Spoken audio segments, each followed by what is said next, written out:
She was meant to board that train. The ticket was clutched in her gloved hand, her bags already loaded, her escape from heartbreak just one step away. But then he appeared through the steam and smoke, the cowboy everyone whispered about, the man she'd sworn to avoid.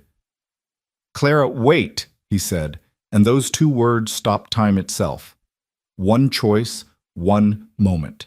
Everything she thought she knew about her future was about to unravel.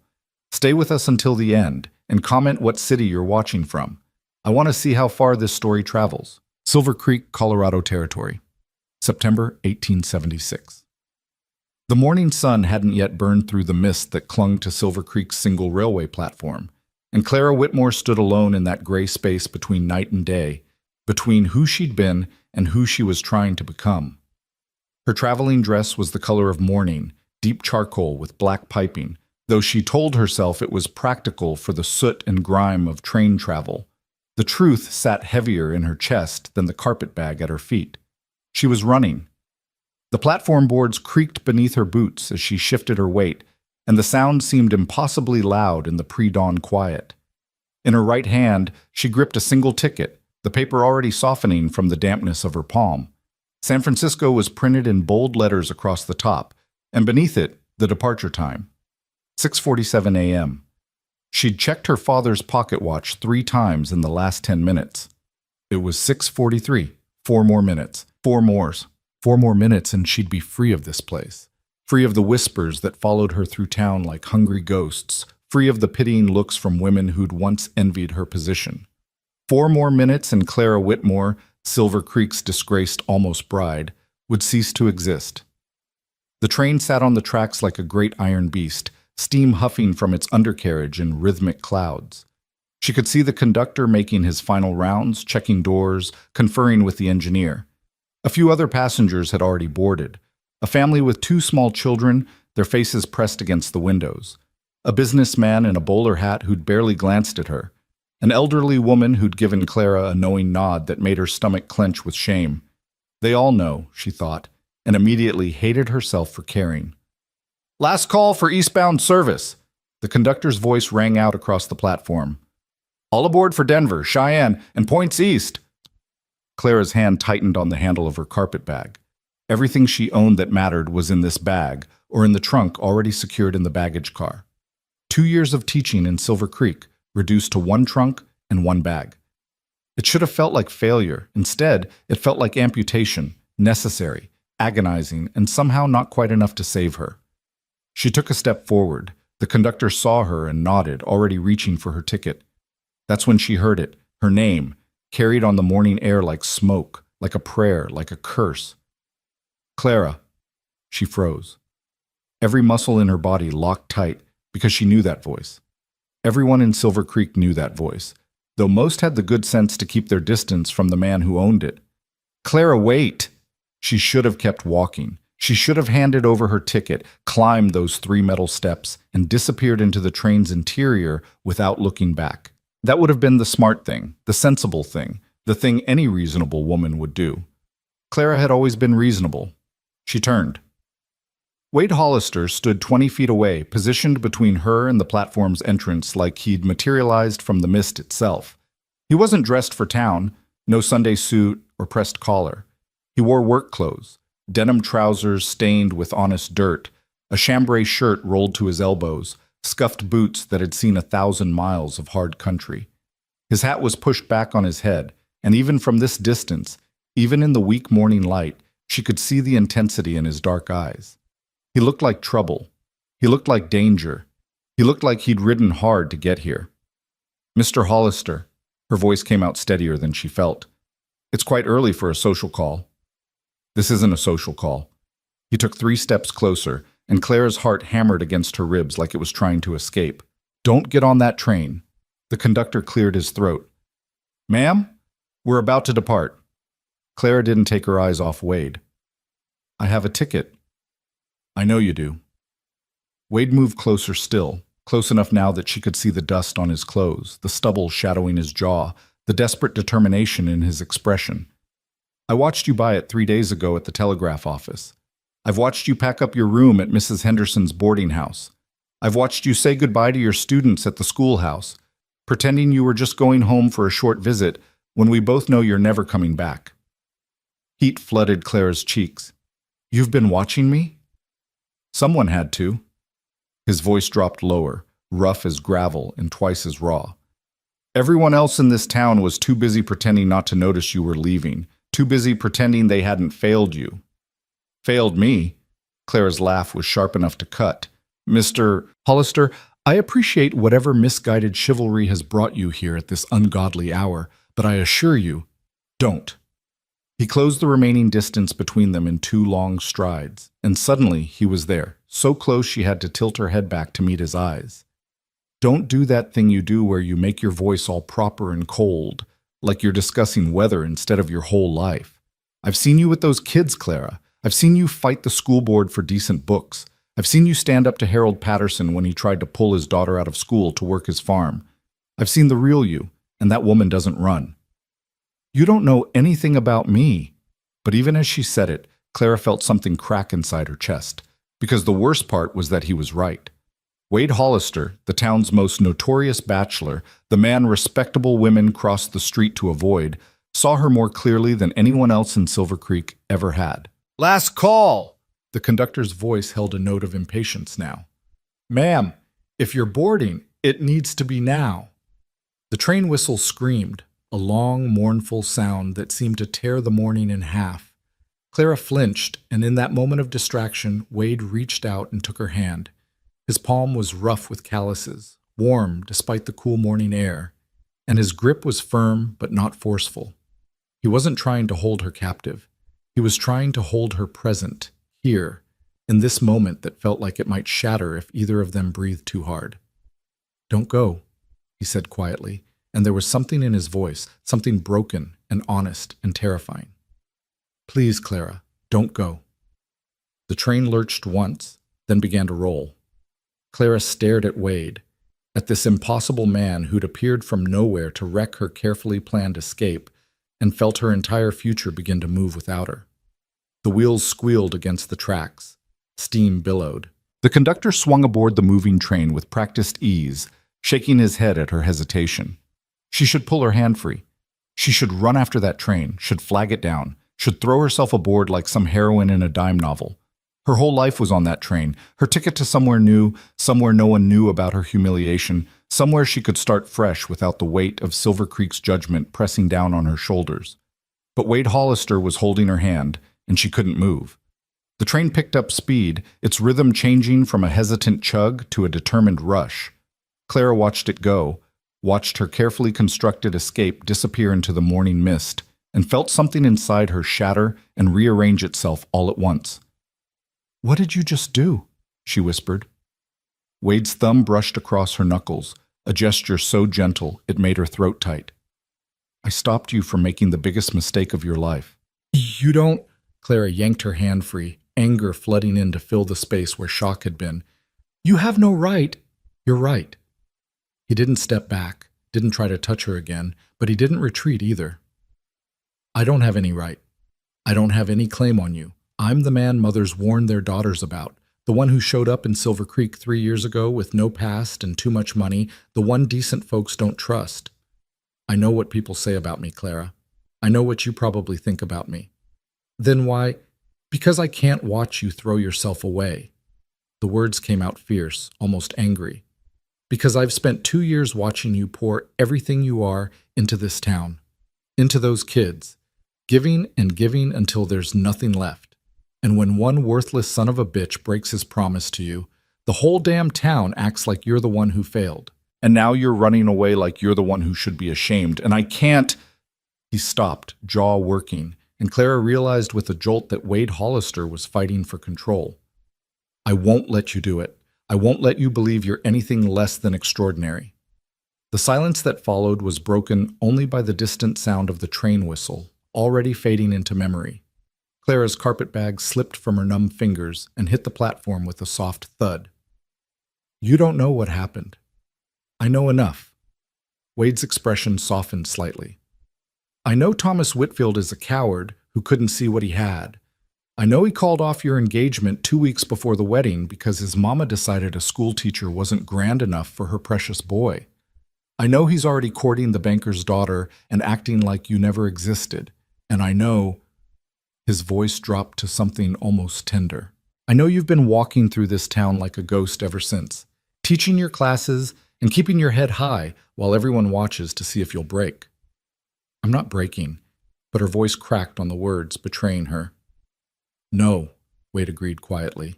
"You're not breaking. You're running. And there's a difference." Clara wanted to argue. She wanted to tell him he was wrong, that leaving Silver Creek was the right choice, the only choice, the smart choice for a woman whose reputation had been publicly shredded. She wanted to tell him that San Francisco represented opportunity, fresh starts, a chance to rebuild herself somewhere no one knew her as that poor Whitmore girl who got jilted. But standing there on the empty platform, watching the morning light strengthen around them, she couldn't make the words come. "I don't have a ticket anymore," she said instead, and hated how lost she sounded. "I know. I don't have anywhere to go." "That's not true." Wade picked up her fallen carpet bag, handling it carefully, like it held something precious. "You have your room at Mrs. Henderson's. You have your students waiting at the schoolhouse, wondering why their teacher isn't there this morning. You have a whole town that needs you, whether they're smart enough to say it or not." "They don't want me." The admission hurt coming out. "I'm an embarrassment. Thomas made sure of that. Thomas Whitfield is an idiot and a liar, and anyone who believes his version of events is worse." Wade's voice took on an edge of steel. "But that's not why you need to stay." "Then why?" Clara looked up at him, this mysterious man who'd disrupted her careful plans, and felt something dangerous unfurl in her chest. "Why should I stay in a place where everyone knows I was publicly humiliated, where I have to walk past Thomas and his new fiancée on the street and pretend my heart didn't break, where decent women like Mrs. Patterson pull their children away from me like failure might be contagious? Give me one good reason, Mr. Hollister." "Because you're not done here yet." He said it simply, like it was the most obvious thing in the world. "Because those kids need you. Because Silver Creek needs you, even if we don't deserve you. Because running away won't fix whatever Thomas Whitfield broke. It'll just mean you carry it with you to San Francisco instead of leaving it behind here." "And what if I can't leave it behind?" The question came out smaller than she intended. "What if it's too broken to fix?"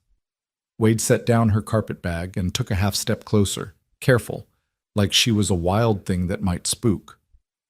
"Then you rebuild. You start over. But you do it on your own terms, in your own time, not because some jackass with a weak spine made you feel like you weren't enough." Clara's eyes burned. She hadn't cried when Thomas ended their engagement, hadn't shed a single tear when he'd stood in her parlor and stumbled through his rehearsed speech about different paths and his mother's concerns. She'd remained composed through the pitying visits from well-meaning church ladies, through the whispers at the general store, through the long, empty days of packing up the life she'd thought she'd have. But now, standing on this godforsaken platform with Wade Hollister looking at her like she mattered, like she was worth stopping a train for, she felt the first hot tear spill over. "I don't even know you," she said, swiping angrily at her cheek. "Why do you care?" Something flickered across Wade's face, pain maybe, or recognition. "Maybe that's exactly why I care. Because I don't have any history with you to cloud my judgment. I just see what's right in front of me. A woman who's brilliant and fierce and kind, who's being punished for someone else's failure. And I can't—" He stopped, jaw tight. "I spent too many years watching good people get crushed by bad circumstances. I'm not going to stand by and watch it happen again. Not to you." The platform was empty now except for the two of them and the lingering ghosts of steam from the departed train.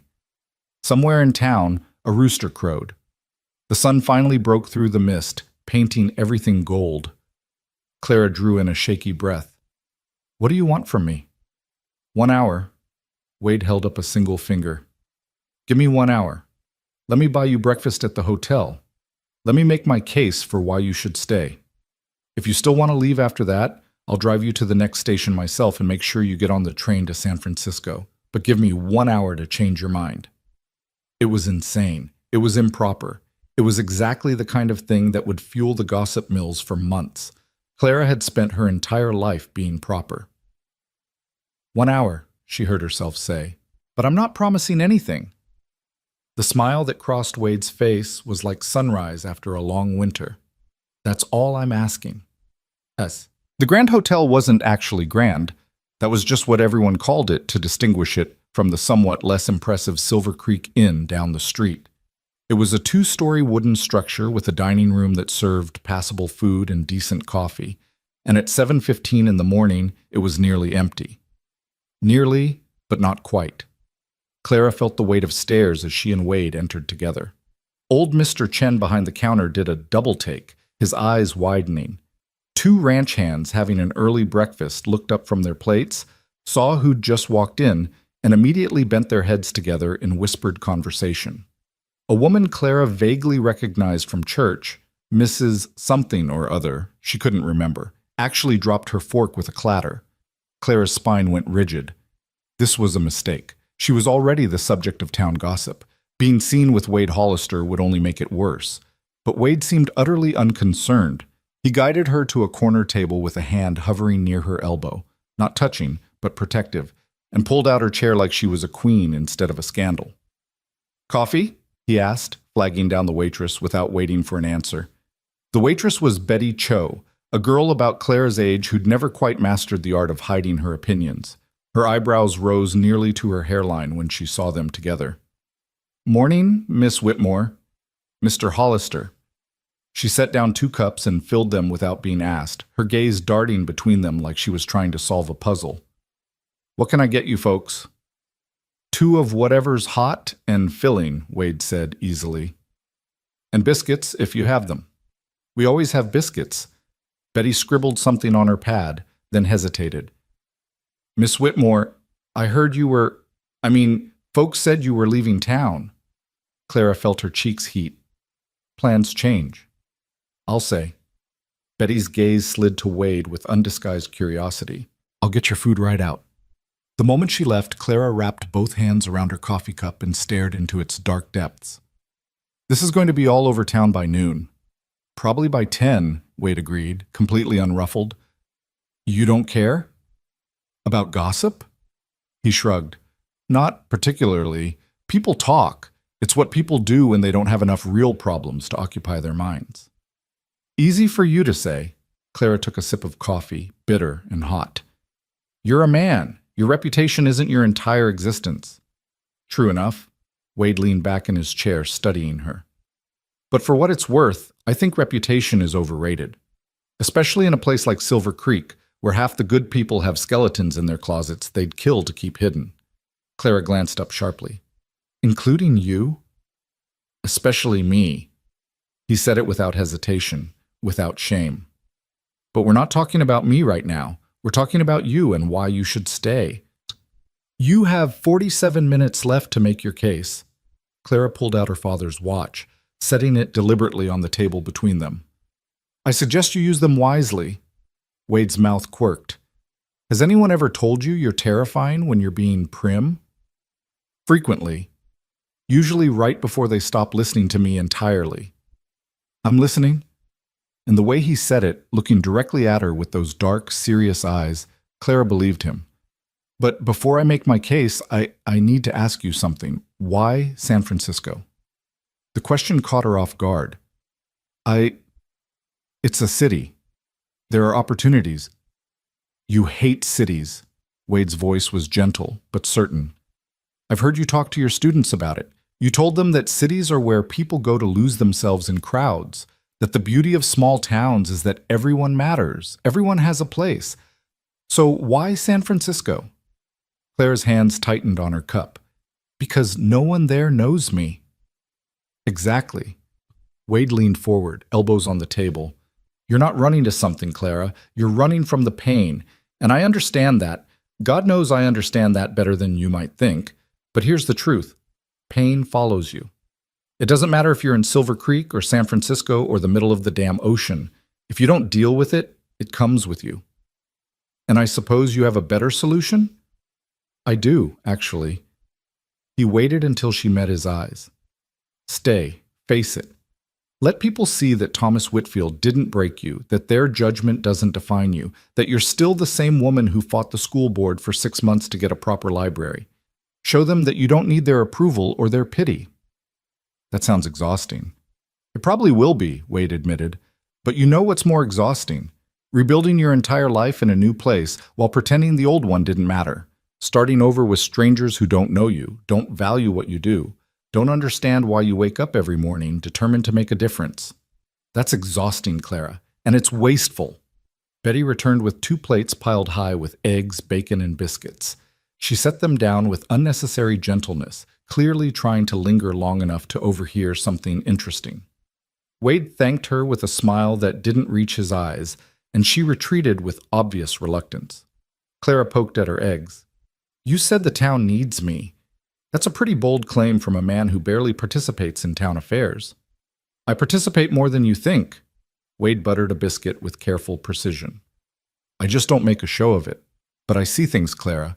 I see how the Parker kids' reading improved this year because you spent extra time with them after school. I see how Jenny Martinez actually smiles now because you're the first teacher who didn't make her feel stupid for mixing up her English. I see how the schoolhouse has real books and maps and supplies because you pestered every business owner in town until they donated. Anyone would have done that. But they didn't. Wade's voice sharpened. Before you came, Silver Creek had a schoolhouse with 1 spelling book and a half-broken chalkboard. The previous teacher spent most of his time drunk behind the building. You changed that. You changed everything, and you're telling me that doesn't matter? Clara set down her fork, her appetite gone. It matters. But it's not enough to make up for being the town's favorite object of pity. Then change the narrative. Wade leaned forward intently. Stop being the woman Thomas Whitfield rejected and start being the woman who rejected his cowardice. Stop letting other people tell your story. That's not how society works. Society is what we make it. Wade's voice took on an edge of passion. You think I don't know about rejection? About being an outsider? Clara, I've spent 3 years in this town, and there are still people who cross the street when they see me coming. Mothers who won't let their daughters speak to me. Church ladies who pray for my immortal soul loud enough for me to hear. And you know what? I don't care, because their judgment doesn't define me. Only I get to do that. Clara stared at him, seeing him clearly for perhaps the first time. Wade Hollister wasn't just the mysterious cattleman everyone whispered about. He was someone who understood exactly what she was feeling, who'd lived through his own version of it and come out the other side still standing. What happened to you? She asked quietly. Before you came here? Wade's expression shuddered. That's a story for another time. We're talking about you. We're talking about why I should stay, and you're using yourself as an example. That makes it relevant. He was silent for a long moment, and Clara thought he might refuse to answer. But then he sighed and pushed his plate away. I was someone else before I came to Silver Creek, he said finally. Someone who lived in fancy houses and wore expensive suits and thought the world worked a certain way. And then I learned I was wrong about almost everything that mattered, and when I tried to fix it, powerful people made sure I'd pay for it. They took everything, my name, my reputation, my future, or at least the future I thought I wanted. And you came here. I came west because I had nothing left to lose and nowhere else to go. Wade's smile was bitter. Turns out, that's the most freeing feeling in the world. When you've already lost everything, there's nothing left to be afraid of. You get to decide who you want to be without the weight of expectations crushing you. Clara's throat tightened. Is that supposed to comfort me? Because it sounds terrifying. It is terrifying, Wade agreed, but it's also the truth. And you're standing at that same crossroads right now, Clara. You can run to San Francisco and try to become someone new, someone those strangers will approve of. Or you can stay here and become who you actually are, without apology. And who's that? I don't know. Wade's expression softened. But I'd like the chance to find out.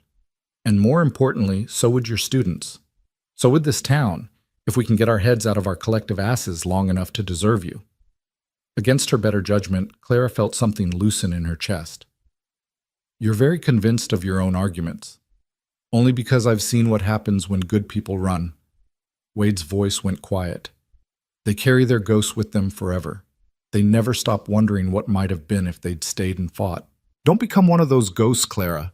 Don't let Thomas Whitfield and a bunch of small-minded gossips chase you away from the life you built. Clara looked down at her father's watch.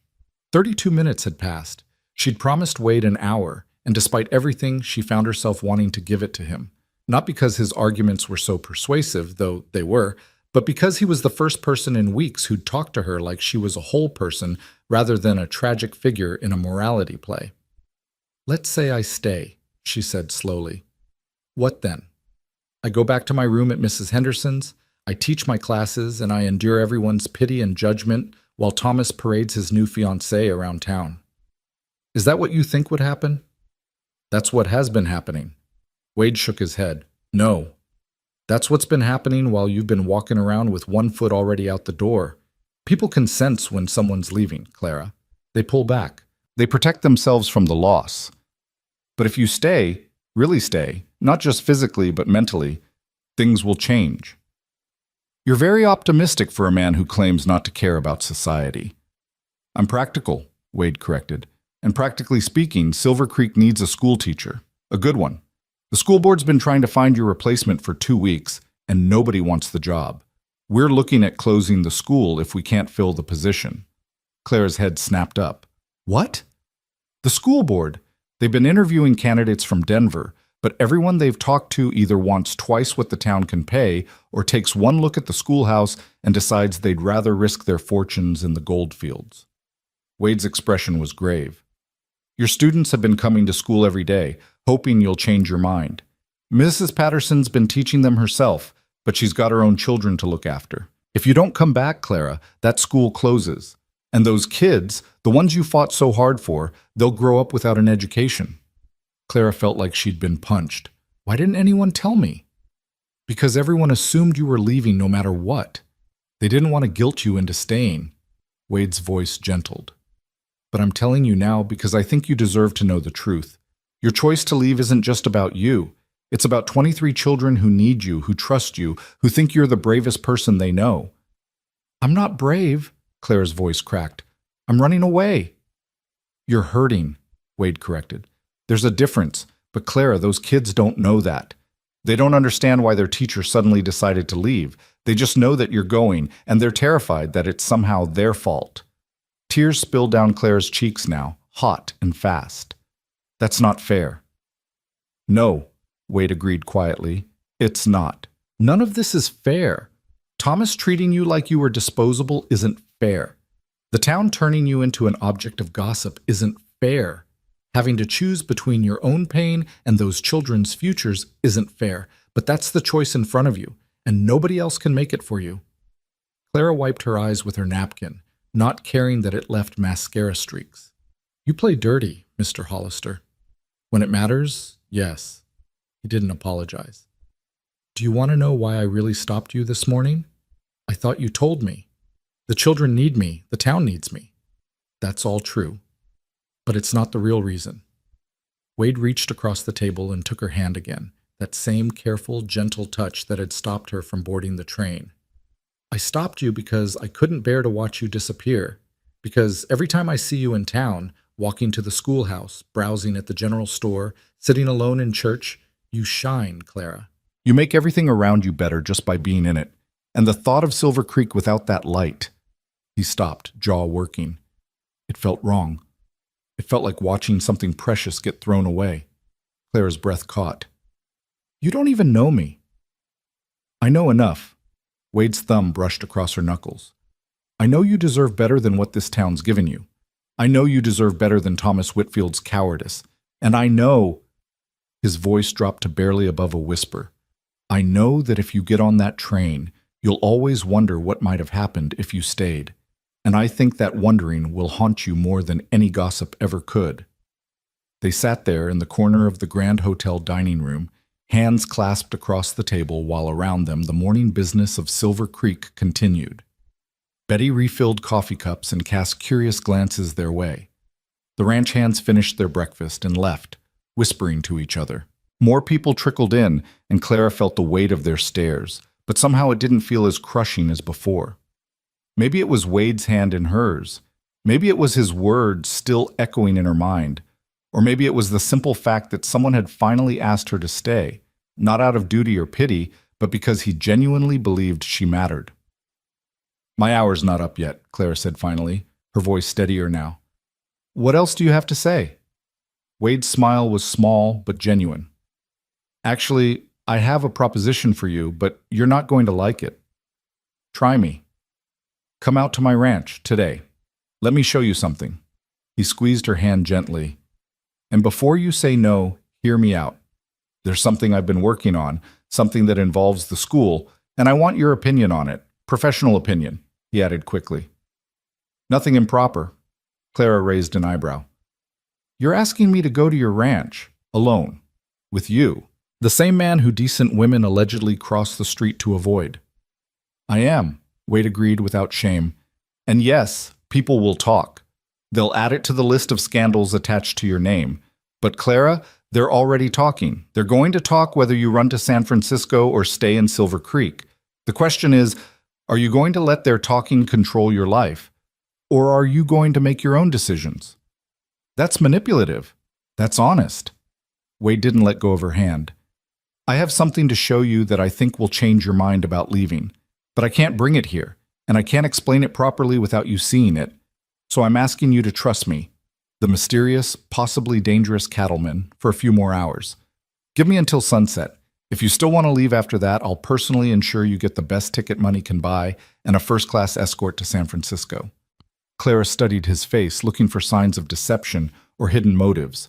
But all she saw was sincerity and something else, something that looked almost like hope. She was insane for even considering this. She should demand he take her back to the boarding house, should pack what remained of her belongings, should find a way to the next train station and resume her escape from Silver Creek and all its painful memories. But Thomas Whitfield had already made her feel small.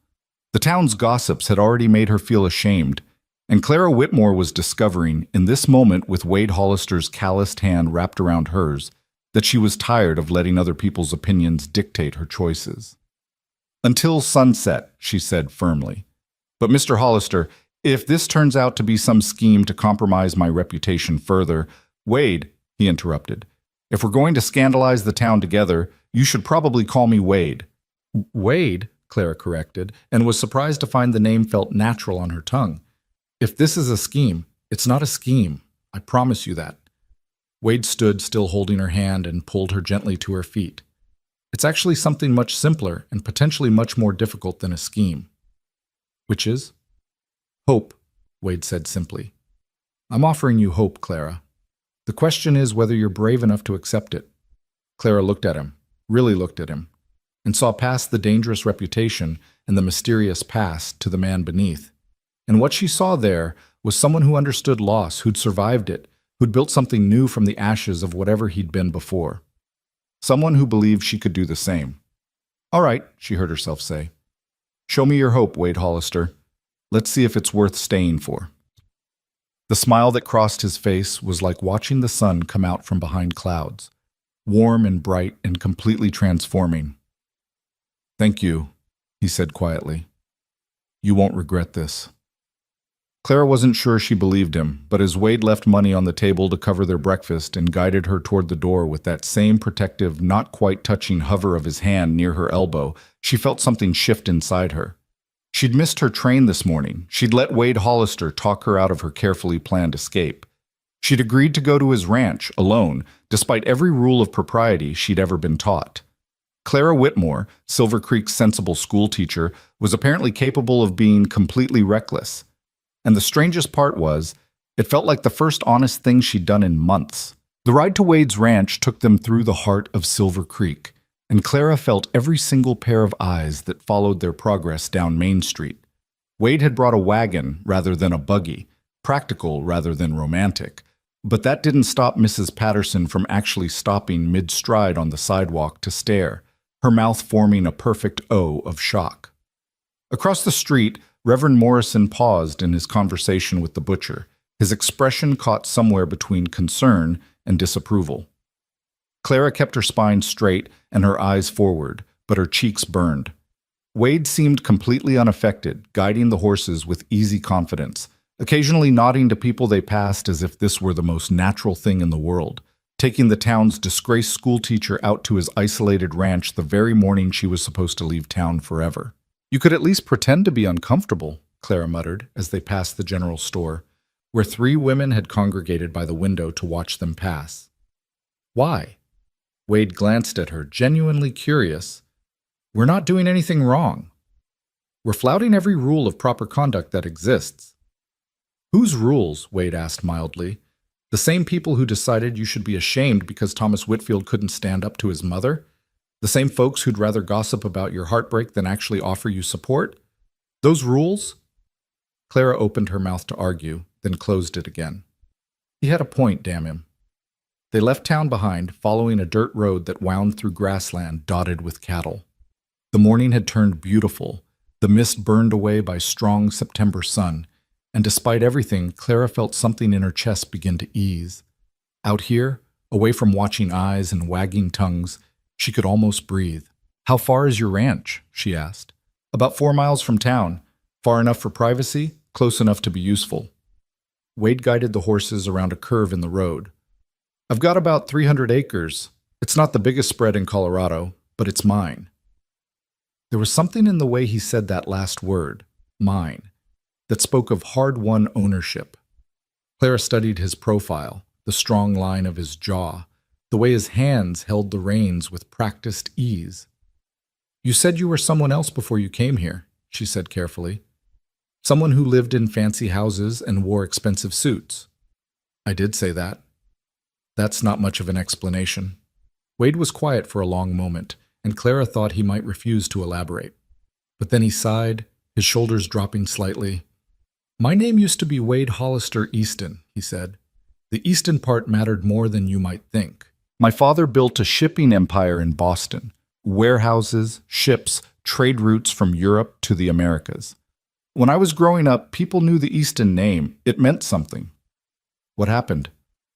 "My father died when I was 22, and I inherited everything. The company, the reputation, the responsibility." Wade's voice went flat. "I thought I was ready. I thought I understood the business.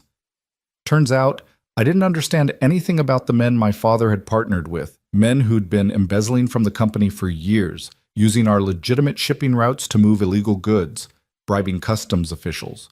When I found out and threatened to expose them, they moved first." Clara drew in a sharp breath. "They framed you." "They were very good at it," Wade said quietly. "Made it look like I was the one behind the embezzlement, the smuggling, all of it.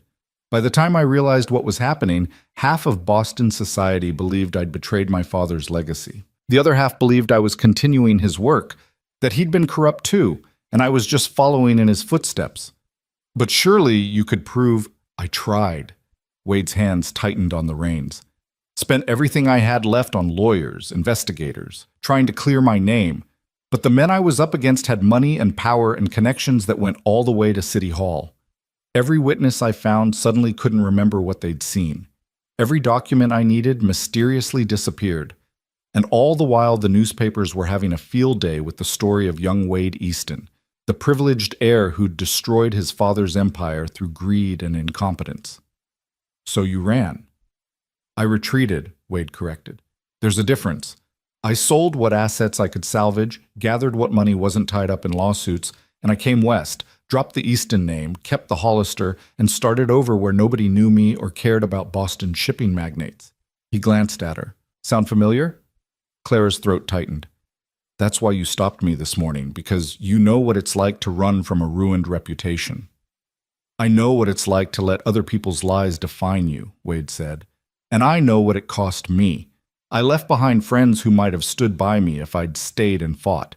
I abandoned the workers who depended on the Easton Company for their livelihoods.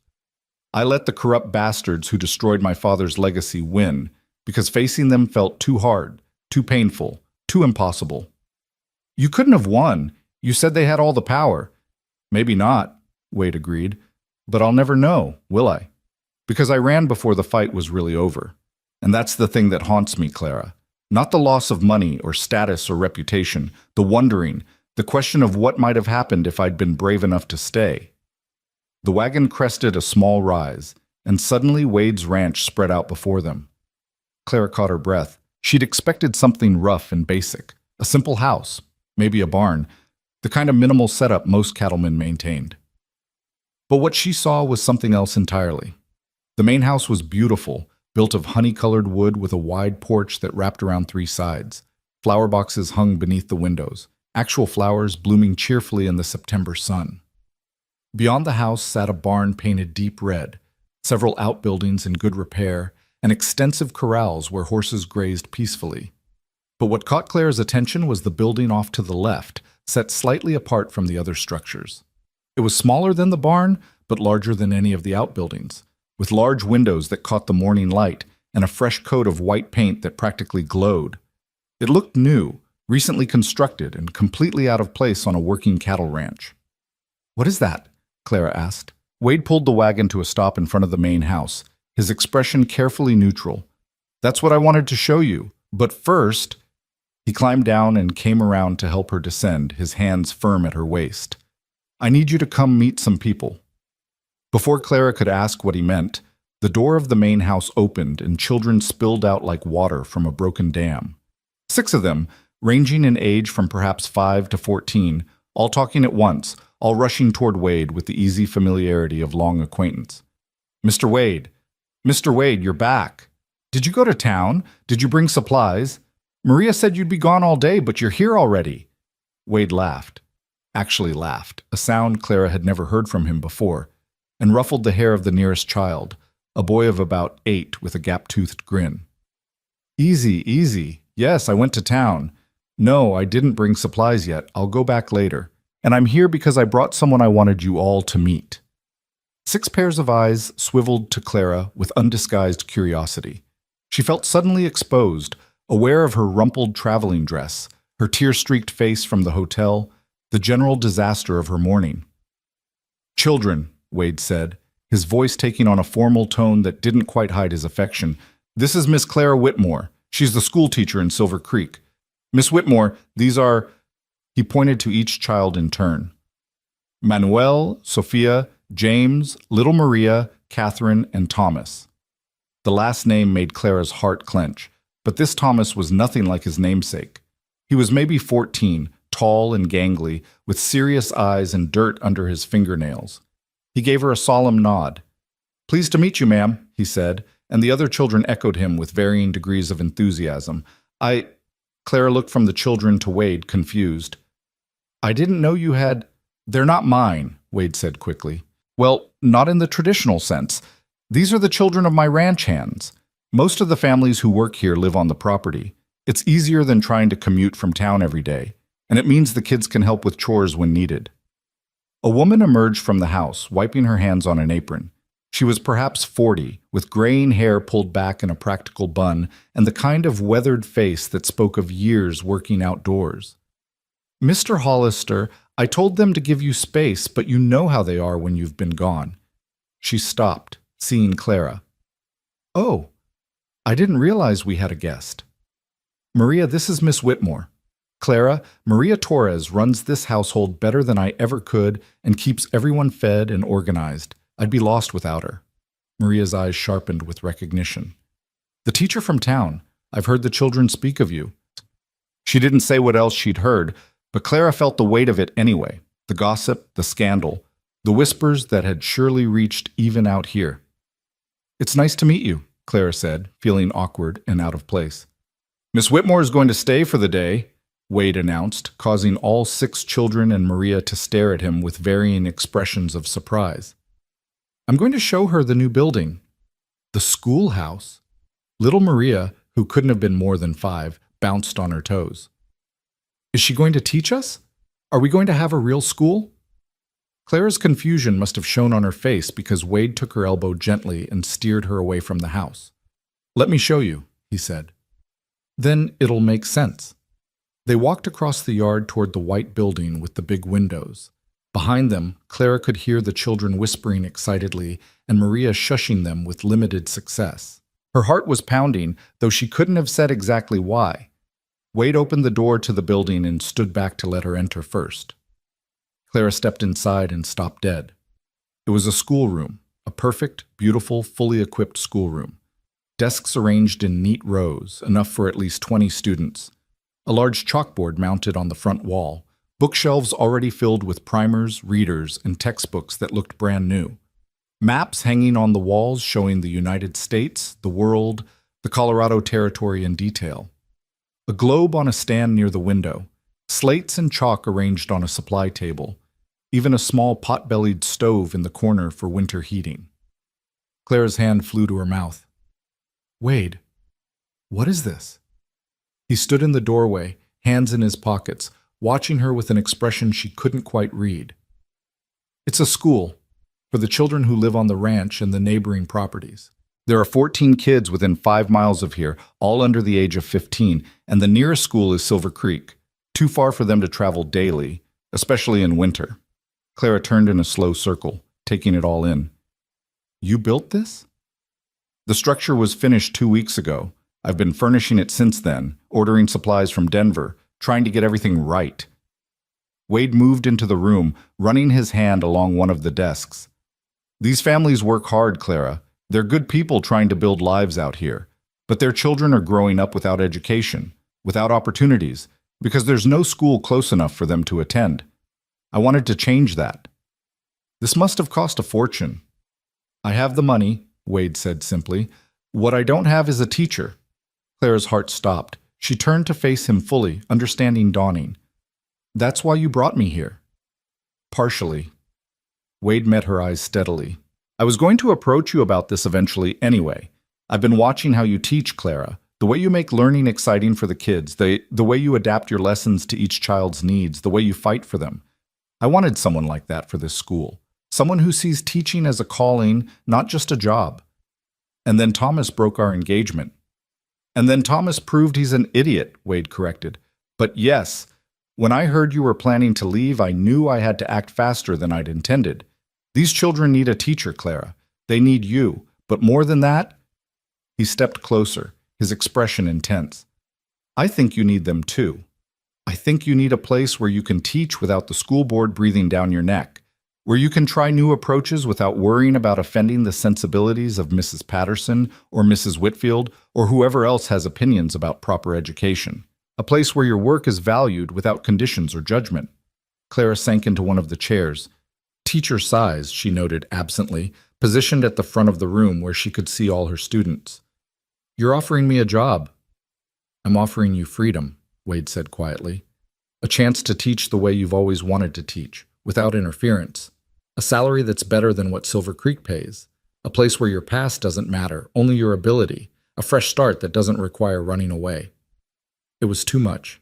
The beautiful schoolroom, the eager children outside, Wade's steady certainty that she was capable of this, the sheer overwhelming possibility of it all. Clara felt tears prick her eyes again.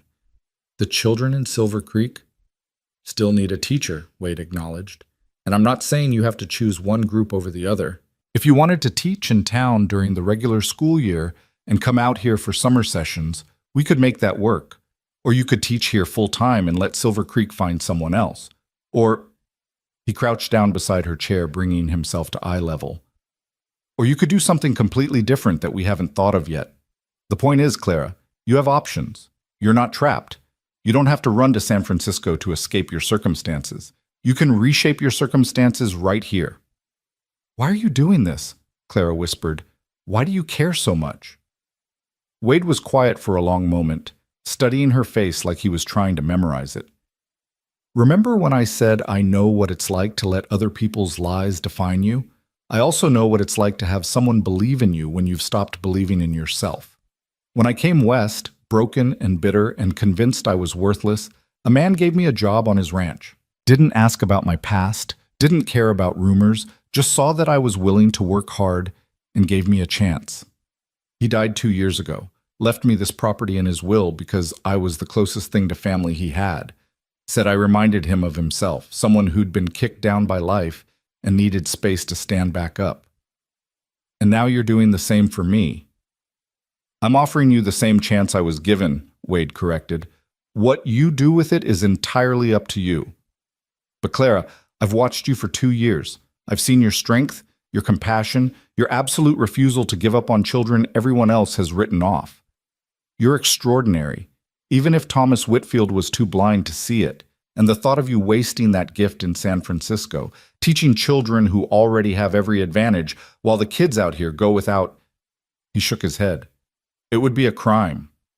Clara looked around the schoolroom again, imagining it filled with students. Manuel working on his arithmetic, Sophia reading aloud, little Maria learning her letters.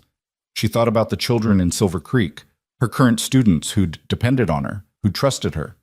She thought about Thomas and his new fiancée, about Mrs. Whitfield's barely concealed contempt, about all the gossip and judgment that had made her want to flee. Then she thought about what Wade had said at the hotel. Pain follows you. It doesn't matter if you're in Silver Creek or San Francisco or the middle of the damn ocean. If you don't deal with it, it comes with you. I don't know if I can do this, she said honestly. Teaching here would mean facing everyone in town who pitied me or judged me. It would mean staying in a place where I'll constantly run into reminders of my humiliation. It would mean choosing courage over comfort, Wade finished. It would mean deciding that your work matters more than other people's opinions. It would mean giving these children a chance they won't get any other way. He paused. But Clara, I need you to understand something. I'm not asking you to do this for me or even for these kids, although God knows they need you. I'm asking you to do this for yourself. To prove to yourself that Thomas Whitfield and his mother and every gossip in Silver Creek couldn't break you. To prove that you're stronger than their judgment. A knock on the door frame made them both look up. It was Thomas, the teenage Thomas, not Clara's ex, standing awkwardly in the entrance. Sorry to interrupt, Mr. Wade, but Maria says lunch is ready if you and the lady want to eat. We'll be right there, Wade said, standing. He offered Clara his hand. Come have lunch with us. Get to know the children. See what this could be like. You don't have to decide anything today. Clara took his hand and let him pull her to her feet. She was acutely aware of how close they were standing, of the calluses on his palm, of the way he looked at her like she was something precious and powerful all at once. This is a lot to process, she admitted. I know, but you have time. The rest of the day, remember? Sunset was our agreement. Wade's smile was gentle. Come eat some of Maria's cooking. It'll help you think. Lunch was served family-style around a large table in Wade's kitchen, and it was unlike any meal Clara had experienced in years. Maria had made chicken with rice and beans, and there was fresh bread that filled the house with warmth. The children chattered constantly, talking over each other, telling stories, arguing good-naturedly about chores and games and who got to sit where. Wade presided over the chaos with easy authority, settling disputes with a few words, asking questions that got quieter children to open up, making sure everyone had enough to eat. Watching him, Clara saw a completely different man than the mysterious, somewhat dangerous figure who'd haunted the edges of Silver Creek society. This Wade was relaxed, affectionate, clearly beloved by the children, and respected by Maria and the other adults who filtered in and out during the meal. Miss Whitmore, Sophia said suddenly, fixing Clara with an intense gaze, is it true you have 100 books at the school in town?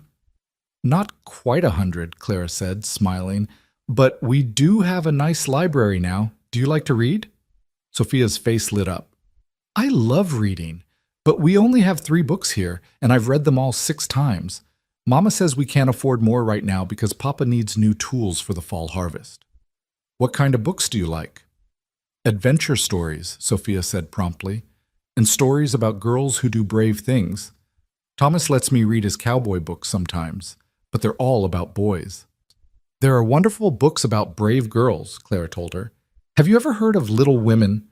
Sophia shook her head, eyes wide. It's about 4 sisters who have adventures and learn and grow up together. One of them wants to be a writer, one wants to be an actress, one wants to be a proper lady, and one wants to, well, you'd have to read it to find out. Clara found herself leaning forward, caught up in Sophia's enthusiasm.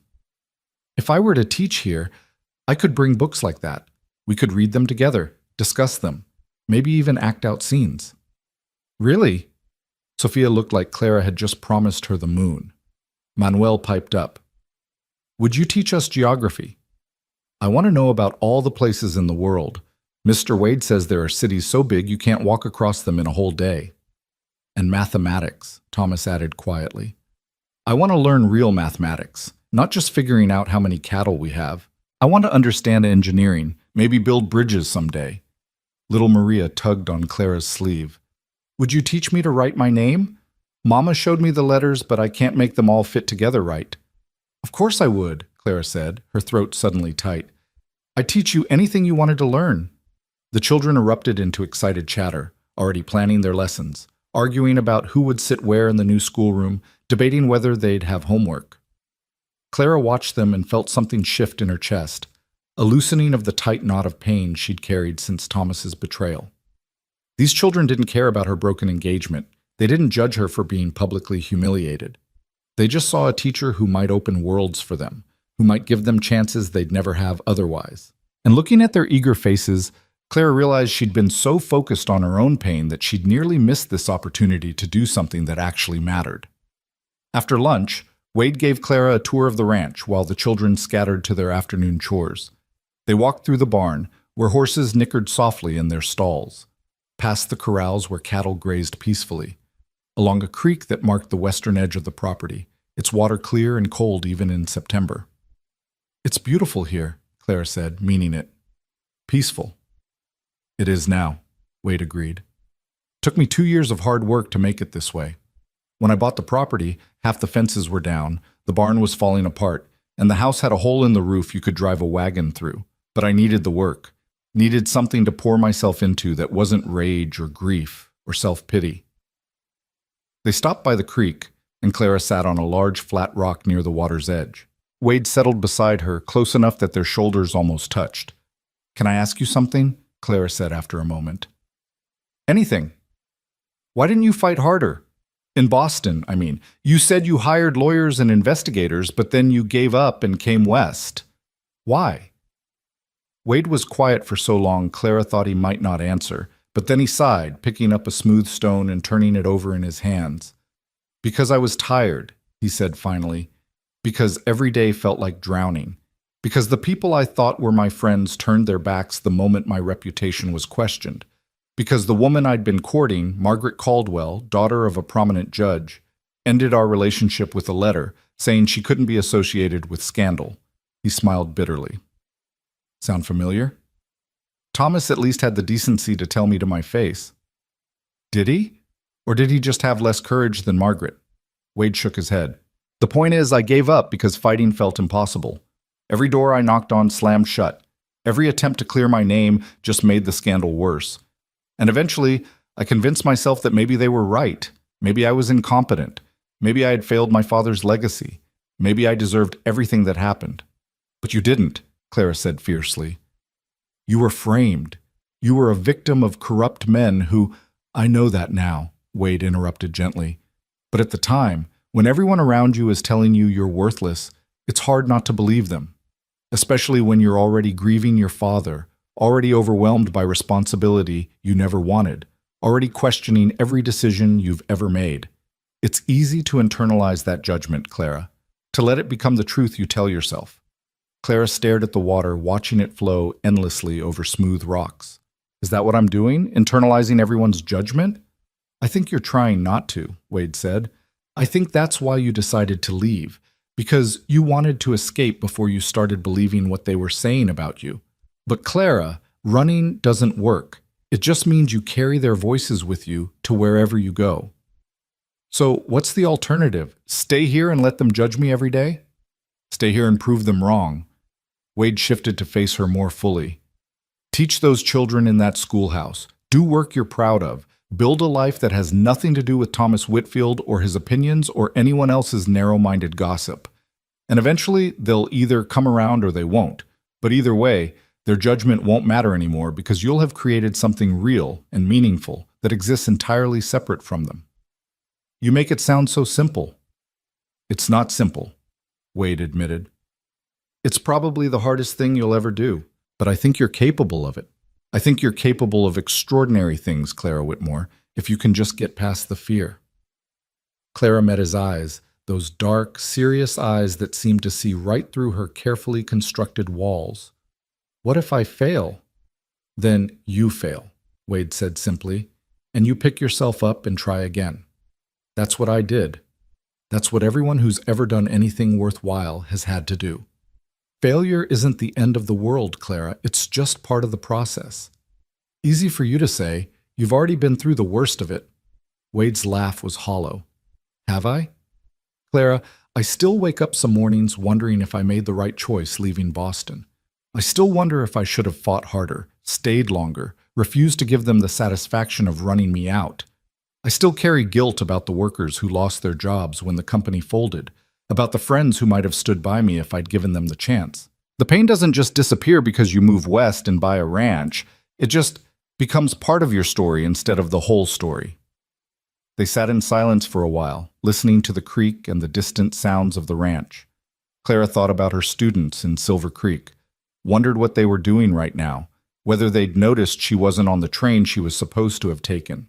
She thought about the schoolhouse Wade had built, about Sophia's eager face when discussing books, about little Maria wanting to learn to write her name. She thought about Thomas Whitfield and his new fiancée, about Mrs. Whitfield's thin-lipped disapproval, about all the gossip and shame she'd been running from. And she realized, with startling clarity, that Wade was right. None of it would matter in San Francisco. She'd still be the woman whose engagement had been broken. She'd still carry that wound. The only difference would be that in San Francisco she'd be alone with it. Here, at least, she had work that mattered, children who needed her. And apparently she had Wade Hollister, a man who understood loss and survival and the courage it took to rebuild. The school board in Silver Creek, she said slowly. If I decided to teach out here instead, they'd probably never forgive me. Mrs. Patterson would say I abandoned my post. Mrs. Whitfield would claim I was too unstable to be trusted with children. The gossip would be worse than ever. Probably, Wade agreed. Does that change your decision? Clara drew in a deep breath, feeling something settle in her chest, a certainty she hadn't felt in weeks. I need to go back to town. Today. I need to talk to the school board, to my students, to everyone who needs to hear this from me directly. I need to face them, Wade. Not run from them, not hide out here. Actually face them and tell them what I'm choosing and why. Wade's smile was slow and genuine. That's my girl. I'm not your girl, Clara said automatically, but there was no heat in it. Not yet, Wade murmured, so quietly she almost missed it. Then louder. When do you want to go back? Now, this afternoon. Clara stood, brushing dust from her skirt. If I'm going to do this, if I'm going to choose courage over comfort, then I need to start immediately, before I lose my nerve. All right. Wade stood beside her. But Clara, before we go, I need you to understand something. I'm not doing this to trap you here or to make you feel obligated to me. If you decide after talking to the school board that you still want to leave, that you want to try San Francisco or Denver or anywhere else, I'll support that choice. The job here will remain open either way. I'm not going to make your decisions for you or pressure you into something you don't want. I know. And she did know, Clara realized. Despite his desperate plea on the train platform that morning, despite bringing her here and showing her the schoolhouse, Wade was offering her genuine choice. Not manipulation, not obligation, just possibility. They walked back to the main house to find the children waiting somewhat impatiently, clearly having been told to stay out of the way but dying to know what was happening. When Clara and Wade emerged from the creek path, little Maria rushed forward. Are you going to be our teacher? She demanded. Mama said we have to wait and see, but I want to know now. Clara crouched down to meet the little girl's eyes. I need to take care of some things in town first, she said honestly. But yes, Maria, I think I am going to be your teacher, if you'll have me. The cheer that went up from the children could probably be heard back in Silver Creek. Sophia grabbed Clara's hand and squeezed it, her eyes shining with excitement. Manuel was already asking when they'd start lessons. Thomas gave her that solemn nod again, but there was approval in it now, a recognition that she'd passed some kind of test.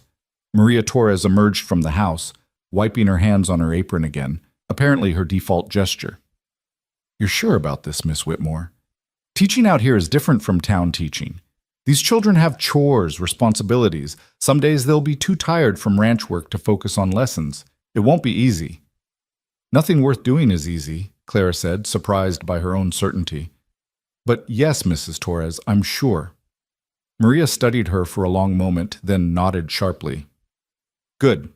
These children need someone who will fight for them the way you fight. Welcome to the ranch, Miss Whitmore. The ride back to Silver Creek felt different than the morning journey out.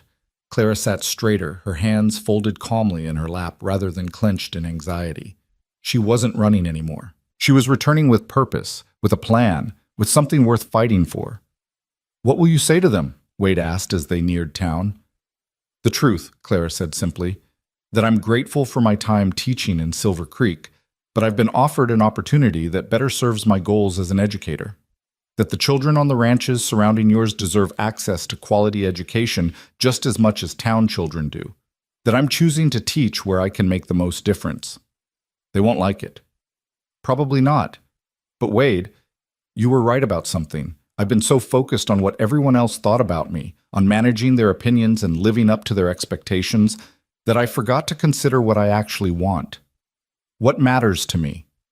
Teaching those children in that beautiful schoolhouse you built, that matters to me. It matters more than social approval, or avoiding gossip, or making sure Thomas Whitfield feels comfortable when he sees me in town. Wade glanced at her, and there was something in his expression that made Clara's breath catch. Pride, yes, but also something warmer, something that made her very aware of how close they were sitting in the wagon, how his arm occasionally brushed hers as he guided the horses. For what it's worth, he said quietly, I think you're making the right choice. And I think you're one of the bravest people I've ever met. I'm terrified, Clara admitted. Brave and terrified aren't mutually exclusive. Wade's smile was crooked.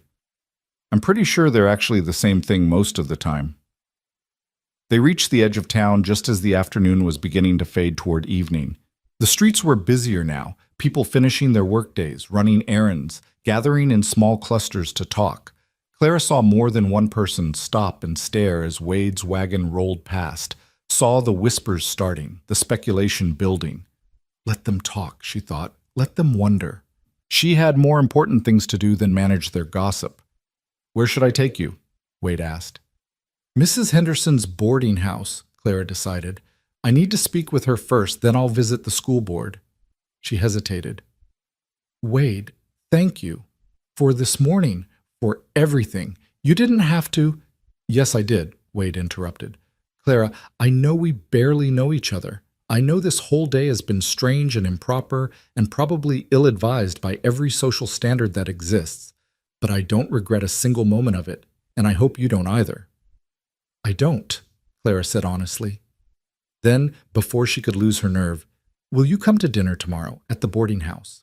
Mrs. Henderson allows her residents to have guests on Friday evenings. We could discuss the details of the teaching arrangement, logistics, that sort of thing.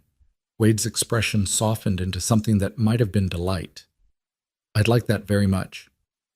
He pulled the wagon to a stop in front of Mrs. Henderson's establishment, a tidy two-story house with a well-kept garden and lace curtains in the windows.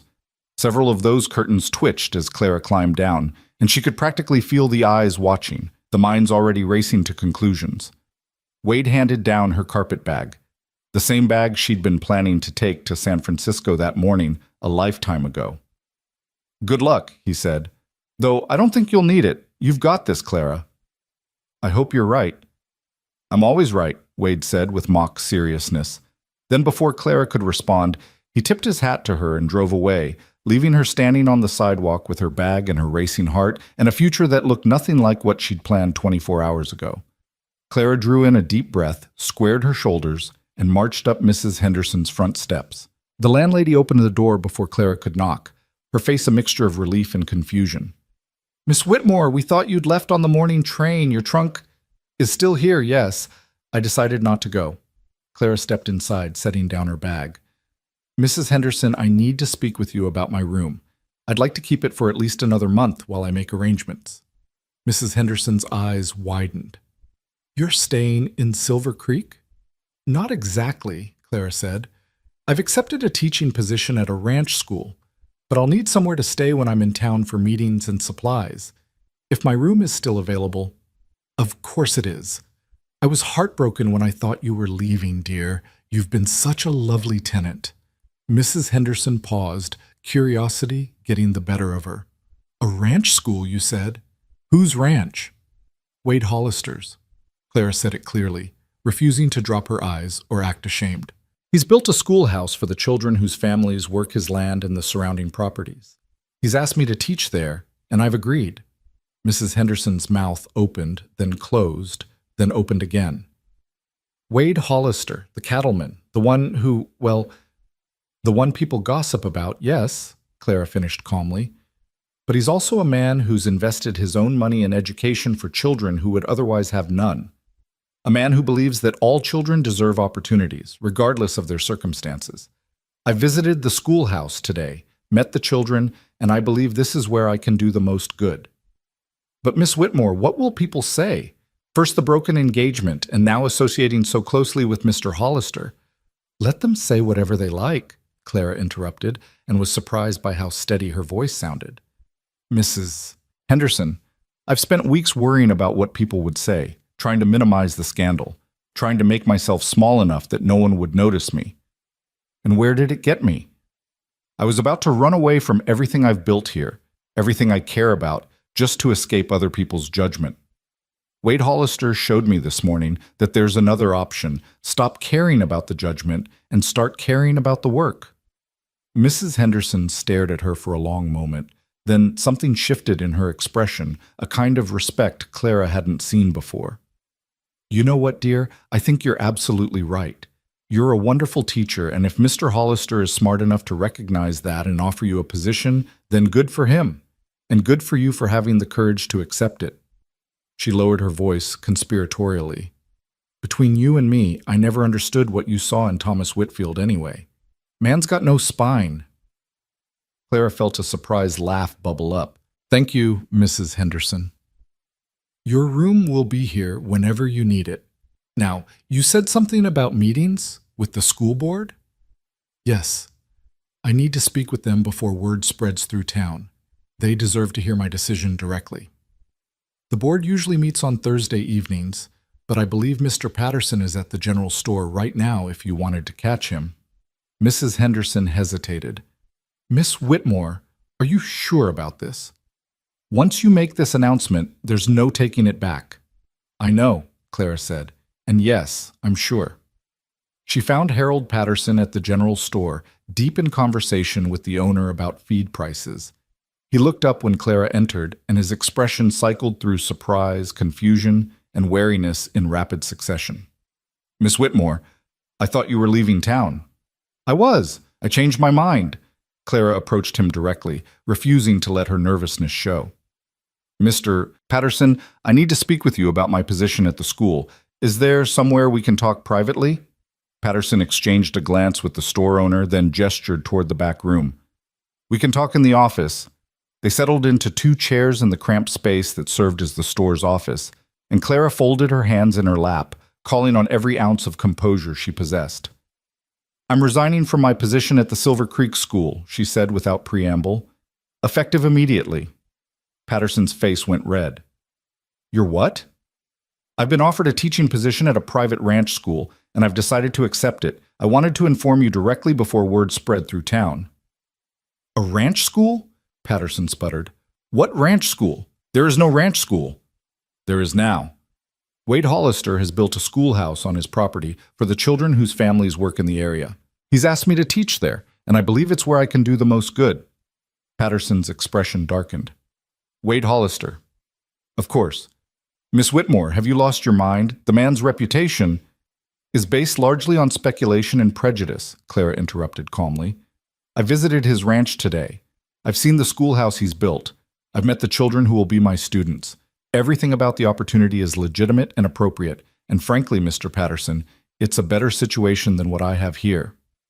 Better? You have a stable position, a salary, a place in this community? A place as the object of pity and gossip, Clara said flatly. Mr. Patterson, let's be honest with each other. Since my engagement ended, this town has treated me like a scandal waiting to happen. Half the mothers are afraid I'll corrupt their children with my instability. The other half won't meet my eyes out of embarrassment. The school board has been looking for my replacement since before I even announced my intention to leave. Don't pretend this community has offered me anything worth staying for. Patterson had the grace to look uncomfortable. There's been some unfortunate talk, But Miss Whitmore, running off to Wade Hollister's ranch isn't going to help your reputation. I'm not running, I'm choosing. There's a difference. Clara leaned forward. Mr. Patterson, those children need me. 14 children who would otherwise have no access to education because they live too far from town to attend school regularly. Children whose parents are hardworking ranchers and farmers who want better futures for their kids. I can make a real difference in their lives, probably more than I ever could here, where my every move is scrutinized and judged. Why would I turn down that opportunity just to preserve a reputation that's already been shredded? Because it's the right thing to do. Because Patterson stopped, seeming to realize how his argument sounded. What about your students here, the children who depend on you?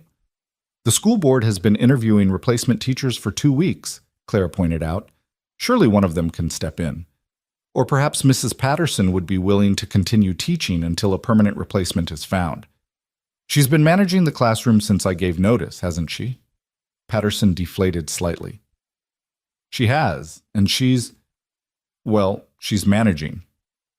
Then the children will be fine. And Mr. Patterson, for what it's worth, I'm sorry. I know this creates difficulties for the board, but I have to make the choice that's right for me, not the choice that's most convenient for everyone else. They sat in silence for a moment, and Clara could see Patterson struggling between his duty to the school and his recognition that she had a point. Finally, he sighed. I won't pretend I'm happy about this, Miss Whitmore, but I suppose we can't force you to stay. He paused. For what it's worth, you've been a good teacher. The best we've had in years. It's a shame to lose you, whatever the circumstances. Thank you. Clara stood, offering her hand. I'll collect my personal belongings from the schoolhouse tomorrow, if that's acceptable. Patterson shook her hand reluctantly. That's fine, but Miss Whitmore, be careful. Wade Hollister may seem respectable, but there are things about his past, rumors, are just rumors, Clara finished firmly. Goodbye, Mr. Patterson. Please give my regards to your wife. She left the store feeling lighter than she had in weeks. One difficult conversation down, several more to go.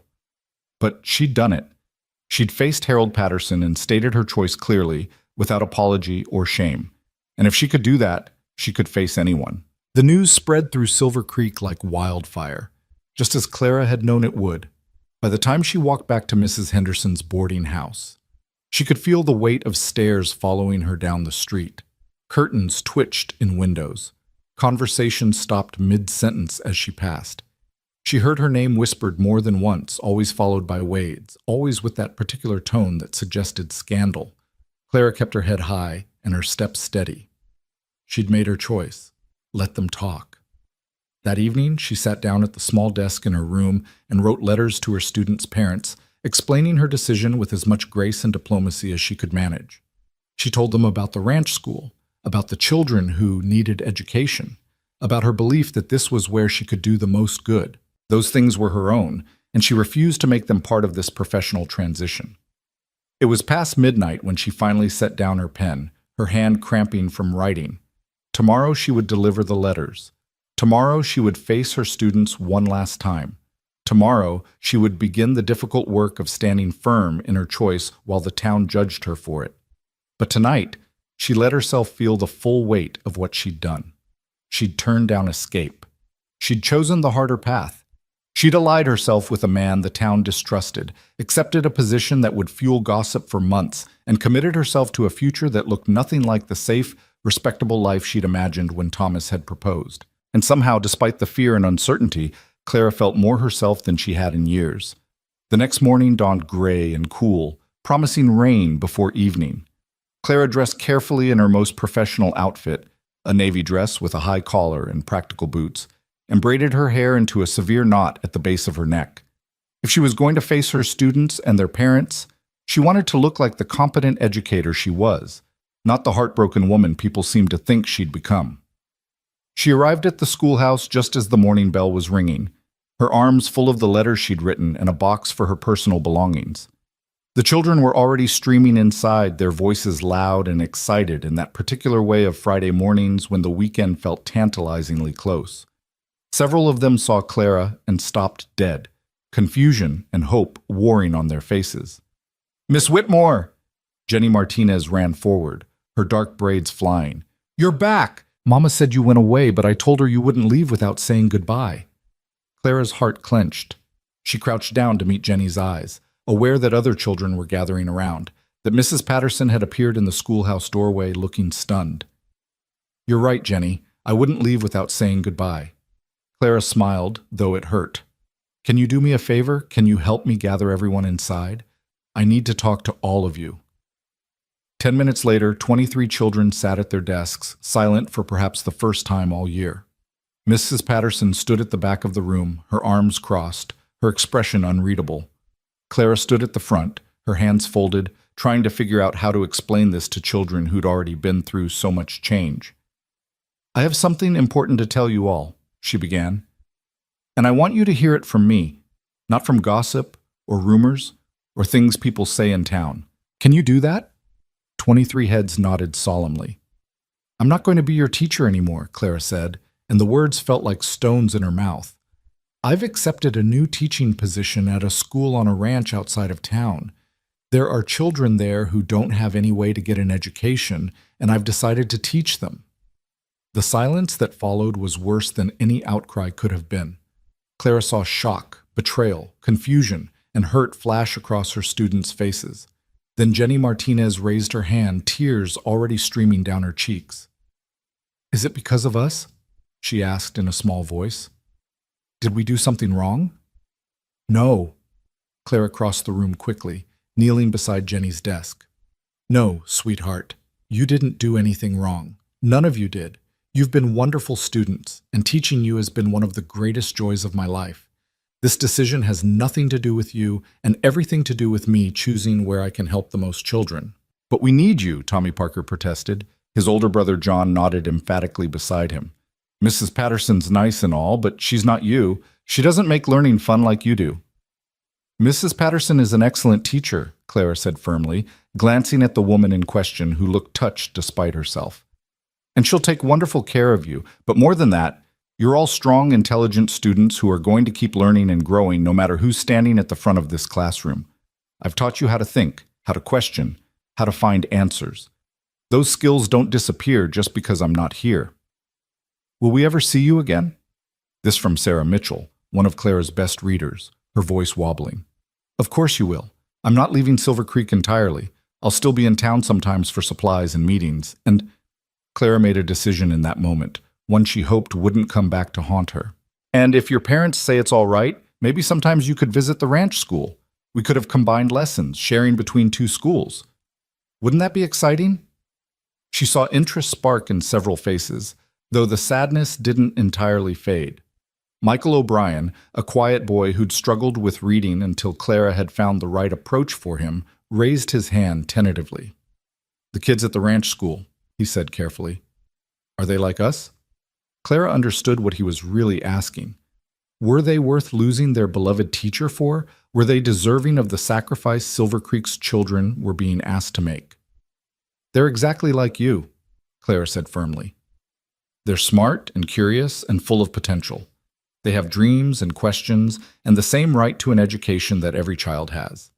The only difference is that they live too far from town to attend this school, so they've been going without any formal education at all.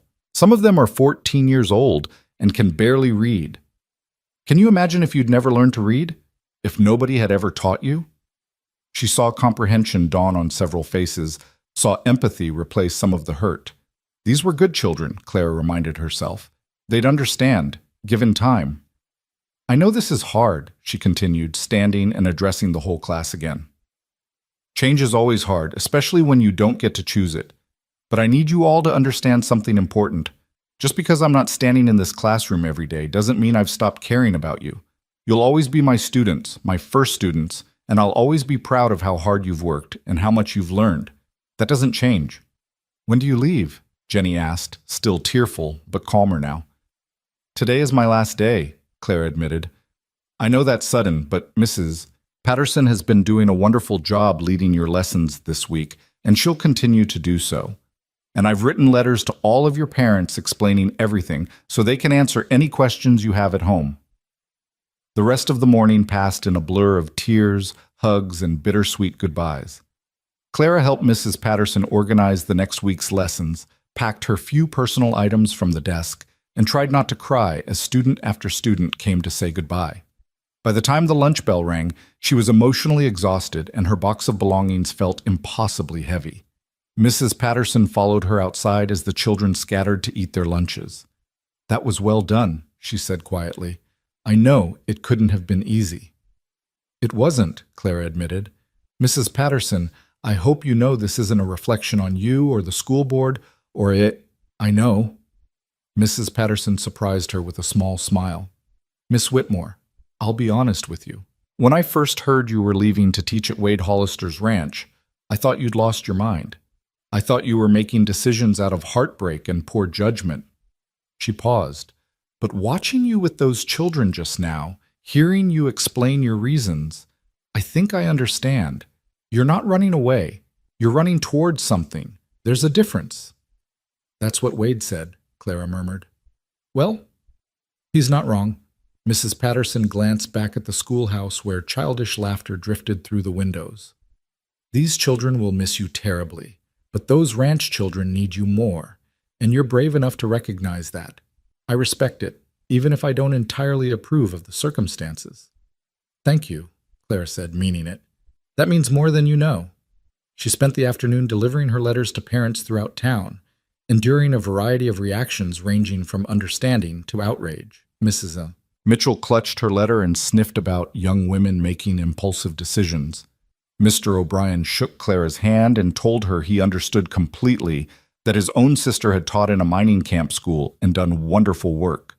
The Martinezes invited her in for coffee and spent an hour asking thoughtful questions about the ranch school before giving her their blessing. By the time Clara returned to Mrs. Henderson's that evening, she was exhausted and emotionally wrung out. She'd faced her students, their parents, members of the school board, and what felt like half the town, and she'd survived. She'd stated her choice again and again without apology, and slowly, gradually, some people had begun to understand. Not everyone, of course. She'd seen Thomas Whitfield on the street with his new fiancée, a pretty blonde girl named Catherine who looked at Clara with a mixture of pity and curiosity. Thomas had the grace to look uncomfortable, but he'd nodded curtly and hurried past without speaking. Clara had felt a pang, not of longing, but of recognition. That could have been her future, walking on Thomas's arm, molding herself to fit his mother's expectations, slowly suffocating under the weight of respectability. Instead, she was choosing uncertainty and possibility and children who needed her. It felt terrifyingly right. Wade arrived at Mrs. Henderson's promptly at 6 o'clock for dinner, dressed in what was clearly his best suit, dark and well-tailored, though it looked like it hadn't been worn in years. His hair was neatly combed, his boots polished, and he carried a bouquet of wildflowers that made Clara's heart do something complicated in her chest. "For you," he said, offering them with an endearing awkwardness. "And for Mrs. Henderson, to thank her for allowing me to join you for dinner." Mrs. Henderson accepted the flowers with a delighted smile. "Mr. Hollister, how thoughtful. Please, come in.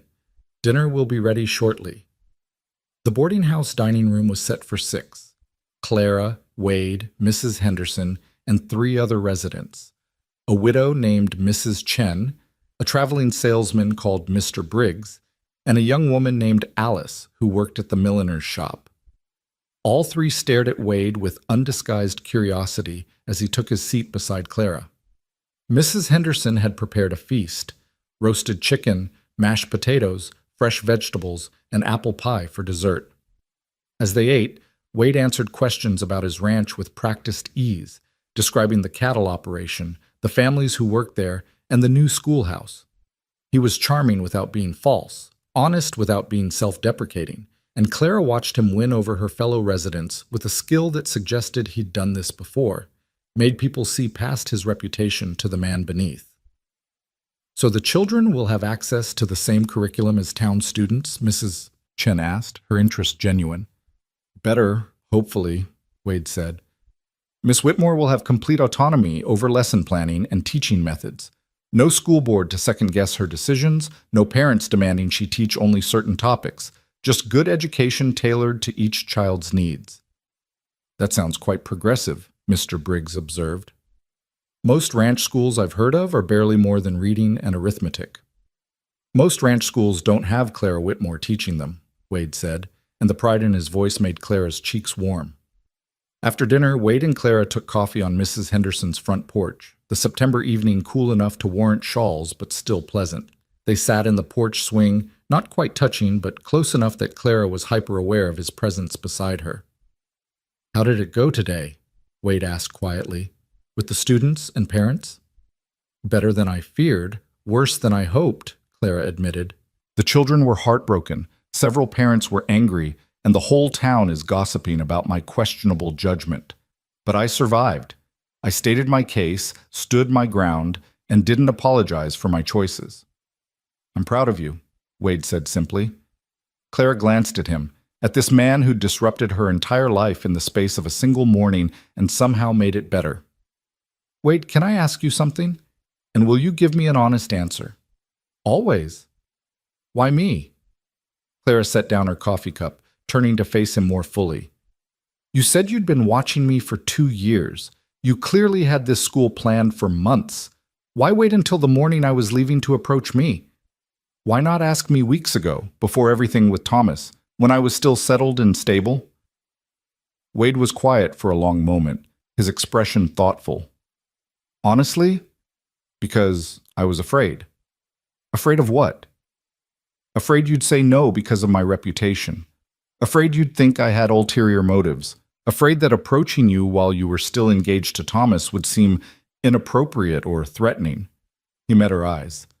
"Clara, I'm not exactly known as a respectable member of society. I'm the mysterious stranger with the questionable past who keeps to himself on his ranch. I didn't think you'd take me seriously if I just walked up and offered you a job teaching children you'd never met. And you thought I'd take you more seriously if you stopped me from boarding a train? I thought you'd be desperate enough to listen," Wade admitted. "And I was right.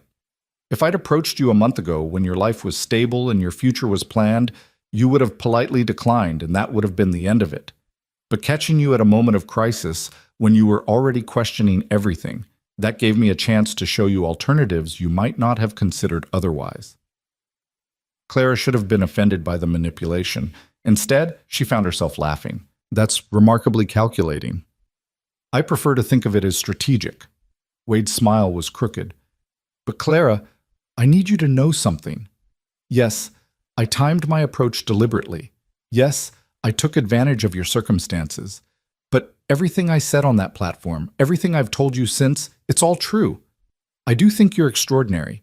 I do believe those children need you. And I do think you deserve better than what Silver Creek was offering you." "What about what you said at the hotel?" Clara asked softly. "About not being able to bear watching me disappear? About me making everything around me better just by being in it? Was that strategic too?" Wade's expression shifted into something raw and honest. "That was the truest thing I've said in years. Clara, I told you I've been watching you for 2 years. Do you want to know what I've really been watching?" "Tell me." "I've been watching you fight for children nobody else cares about. I've seen you spend your own money on school supplies when the board wouldn't budget for them. I've watched you stay late helping students who struggle, arriving early to prepare lessons that engage rather than just occupy. I've seen you stand up to Harold Patterson and demand better textbooks, seen you organize a library fundraiser that raised more money than anyone thought possible, seen you treat every single child like they matter, like they're worth your time and effort and patience." Wade leaned closer, his voice dropping. "And I've watched you do all of that while barely existing in your own life. Living in a boarding house room, keeping yourself small and quiet, pouring everything into your work because you had nowhere else to put it. It's been like watching someone slowly disappear into their own selflessness." Clara's breath caught. "I didn't realize anyone was paying that much attention." "I was paying attention." Wade reached out carefully and took her hand, his thumb tracing patterns on her palm. "And when I heard Thomas had broken your engagement, my first thought wasn't sympathy. It was rage. Because I knew it would hurt you, would make you question yourself, would probably drive you away from Silver Creek entirely. And the thought of this town losing you, of those children losing you, of the world losing your light because some coward couldn't stand up to his mother, He stopped, jaw tight. I couldn't let it happen. I had to try to stop you, even if it meant looking desperate or inappropriate or completely insane. You did look slightly insane, Clara murmured. Standing on that platform at dawn, all dusty from riding hard, grabbing my hand and telling me not to go. Did it work? You know it did. Wade smiled, but there was something vulnerable in it. Clara, I'm going to be honest with you about something, and it might scare you off, but I think you deserve the truth. When I asked you to teach at the ranch school, when I offered you that position, it wasn't just about the children. It was also about keeping you in my life. Clara's heart hammered against her ribs.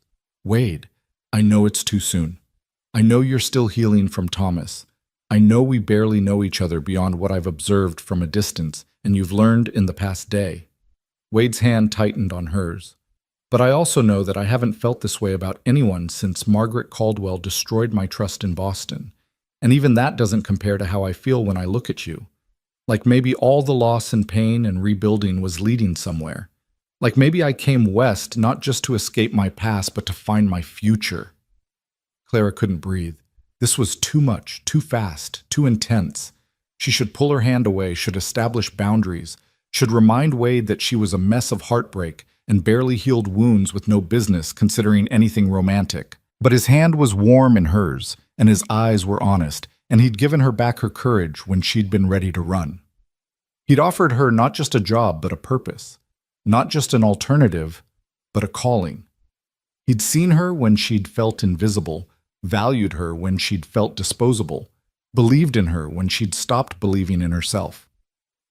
I can't promise you anything, she said finally. Thomas hurt me in ways I'm still processing. My trust is broken. My heart is... She struggled for words. Not ready for this. For you. For whatever this is between us. I know, Wade said quietly. And I'm not asking for promises. I'm just asking for honesty. For the chance to get to know you properly, without secrets or pretense. For permission to care about you while you figure out what you want. That seems like a lot to ask.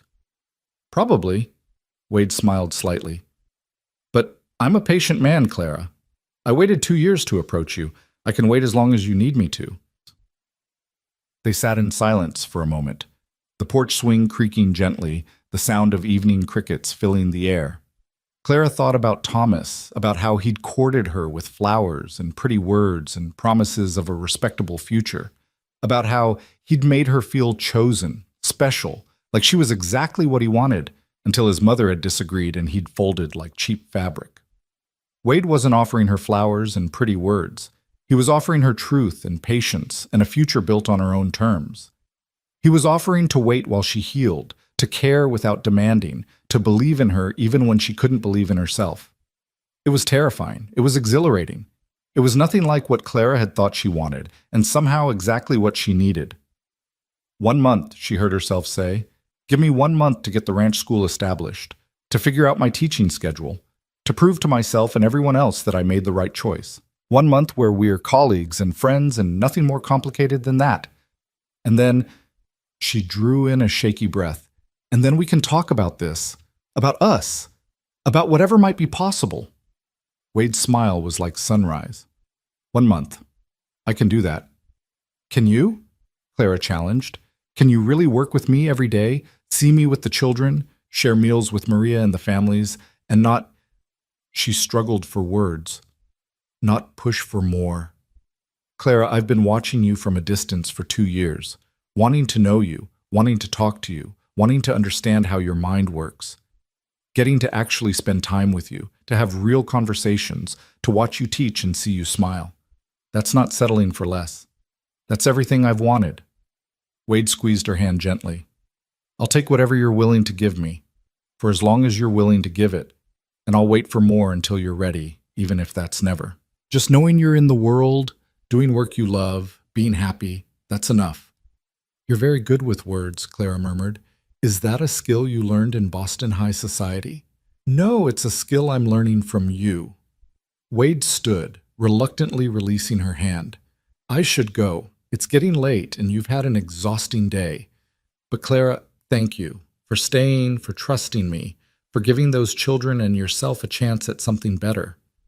Thank you for stopping me from making a terrible mistake. Best decision I've made in years."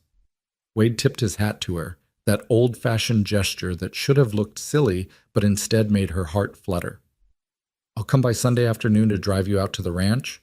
We should discuss lesson plans, schedules, that sort of thing." "Sunday afternoon," Clara agreed. "And Wade? Thank you for dinner, for the flowers, for—" She gestured helplessly at everything. "All of this." "My pleasure," Wade said softly. Then he was gone, disappearing into the September night, leaving Clara alone on the porch with her racing heart and her uncertain future and the first real hope she'd felt in months. The next 3 weeks passed in a whirlwind of activity. Clara threw herself into establishing the ranch school with the same fierce determination she'd applied to improving Silver Creek's schoolhouse. She developed lesson plans tailored to each child's level, organized the classroom to maximize learning, and spent hours getting to know her students and their families. Manuel, she discovered, had a gift for mathematics that went far beyond basic arithmetic. She ordered advanced textbooks from Denver and watched him devour them with hungry enthusiasm. Sophia became her assistant librarian, helping organize the growing collection of books Wade kept ordering, apparently without any concern for cost, and leading reading groups for the younger children. Thomas, the serious 14-year-old, revealed an aptitude for science and a burning desire to understand how things worked. Clara found herself teaching him basic engineering principles using whatever materials were available on the ranch. Little Maria learned to write her name within the first week and promptly wrote it on everything she could reach until her mother gently redirected that enthusiasm toward a proper journal. The other children, James, Catherine, and the rest, each revealed their own interests and talents as Clara gave them the space and encouragement to explore. Teaching at the ranch was different from teaching in town. The children had chores and responsibilities that sometimes meant late arrivals or early departures. Weather affected attendance. A sudden storm could mean no school for days if the roads became impassable. Resources were limited to what could be ordered from Denver or improvised from ranch materials. But it was also better in ways Clara hadn't anticipated. Without a school board looking over her shoulder, she could experiment with unconventional teaching methods. She took lessons outdoors when the weather permitted, teaching geometry using fence posts and angles, biology through observing ranch animals, history through the stories Maria's grandmother told about settling the territory. She let the children teach each other, pairing stronger students with those who struggled, fostering collaboration instead of competition. And Wade was there, a constant supportive presence. He never interfered with her teaching, but he attended every lesson he could, sitting quietly at the back of the schoolroom with a smile on his face. He helped with school projects, building whatever equipment Clara requested. He invited other ranching families to visit, expanding her potential student base. He made it clear to everyone that the school was Clara's domain and her authority was absolute. He also kept his promise about giving her space. They had friendly conversations about the school, about the children, about ranch business. They shared meals with Maria and the families, discussing everything from literature to politics to the best way to fix a broken wagon wheel. But Wade never pushed for more, never suggested anything beyond friendship and professional collaboration, never made Clara feel pressured or uncomfortable. It should have been a relief. Instead, Clara found herself wishing he would push just a little, because the more time she spent with Wade, the more she saw beneath his careful reserve to the man underneath. Intelligent, compassionate, funny, in an understated way that caught her off guard and made her laugh. She saw how the children adored him, how Maria treated him like a son, how the ranch hands respected him not out of fear but genuine admiration. She also saw the loneliness he tried to hide, the way he sometimes stood at the edge of gatherings rather than fully participating, like he was still an outsider looking in. She noticed how he deflected personal questions, how he changed the subject whenever conversation turned to his past, how he kept himself carefully separate even while being generous and kind. Wade Hollister, Clara realized, was as damaged by his past as she was by hers. The difference was that he'd had more time to build walls around his wounds, to convince himself that isolation was safety and distance was wisdom. The third Saturday of September, Clara woke to find Silver Creek in the grip of autumn's first real cold snap. Frost glittered on the windows, and the sky was heavy with clouds that promised early snow. She dressed warmly and made her way downstairs to find Mrs. Henderson preparing for the town's annual harvest dance that evening. "You're coming, aren't you, dear?" Mrs. Henderson asked, arranging flowers on the sideboard. "Everyone will be there. It would be good for you to be seen, to show the town you're not hiding." Clara had successfully avoided most of Silver Creek's social events since accepting the ranch position. She taught Monday through Thursday at the ranch, staying in the small cabin Wade had outfitted for her on the property, then returned to town for weekends to maintain her room at the boarding house and show the town she wasn't running away entirely. It was an exhausting schedule, but it allowed her to keep one foot in each world while she figured out where she truly belonged. "I don't know," Clara hedged. "Thomas will probably be there with Catherine. The gossip has died down considerably," Mrs. Henderson interrupted. "Clara, you've been keeping yourself separate for 3 weeks now. People are starting to think you're ashamed or afraid. Show them you're neither. Show them that Clara Whitmore can attend a dance and hold her head high, regardless of what anyone thinks." Clara knew the landlady was right. She'd been avoiding social situations not out of shame, but out of exhaustion. It was simply easier not to deal with the stares and whispers. But easier wasn't the same as better. If she was going to truly rebuild her life in Silver Creek, she needed to stop hiding. "All right," she said. "I'll go. But I'm not dancing with anyone." "We'll see about that," Mrs. Henderson said with a knowing smile. The harvest dance was held in the church hall, decorated with autumn leaves and pumpkins, and lit by dozens of candles in mason jars. Clara arrived fashionably late, wearing her best dress, a deep green silk that had been a gift from her mother years ago, with her hair styled softly around her face instead of in its usual severe bun. She'd applied a touch of rouge to her cheeks and lips, and when she caught her reflection in the hall's windows, she barely recognized herself. She looked alive. She looked confident. She looked, Clara realized with some surprise, happy. The dance was already in full swing when she entered, couples whirling across the floor to music provided by a small band from Denver. Clara spotted familiar faces throughout the crowd, parents of her former students, members of the school board, merchants and ranchers and families who'd lived in Silver Creek for generations. And there, near the refreshment table, stood Thomas Whitfield with Catherine on his arm. They were laughing at something someone had said, looking comfortable and content together. Clara waited for the stab of pain, the rush of humiliation, the desperate urge to flee. It didn't come. Instead, she felt nothing but mild curiosity about why she'd ever thought Thomas was what she wanted. He looked exactly the same as he had 3 weeks ago. Handsome in a conventional way, well-dressed, smiling that practiced smile that revealed nothing of substance beneath. Catherine suited him perfectly, Clara thought. They would have a respectable marriage, produce respectable children, and live respectable lives that never challenged anyone or changed anything. It would have been a slow death for Clara's spirit. "Miss Whitmore!" Mrs. Martinez appeared at her elbow, beaming. "How wonderful to see you. Jenny talks about you constantly. She says Mrs. Patterson is perfectly adequate, but she misses your creative lessons. She's been making up stories to share with her younger brother, says you taught her how." Clara smiled, warmth flooding her chest. "Jenny's always had a gift for storytelling. I'm glad she's continuing to practice." Other parents approached with similar messages. Their children missed her, but they were doing well. They'd heard about the ranch school and thought it was wonderful that she was helping those children. They hoped she was happy in her new position. The conversations were cordial, even friendly, without the undercurrent of pity or judgment that had defined her interactions immediately after Thomas's betrayal. They'd moved on. And more importantly, so had she. Clara was accepting a cup of punch from Mr. O'Brien when she felt a shift in the room's energy, a subtle change in the conversations, a turning of heads toward the entrance. She looked up and felt her heart stutter. Wade had arrived. He wore a dark suit that actually fit him properly, his hair combed back, his boots polished to a high shine.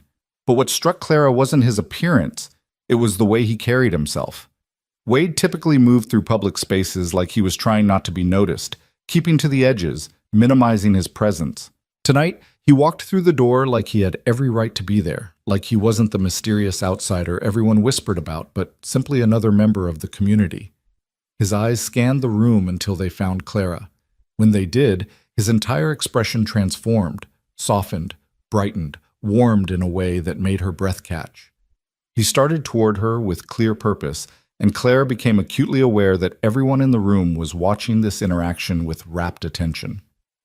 "Miss Whitmore," Wade said as he reached her, offering a small bow that was just formal enough to be proper and just intimate enough to suggest familiarity.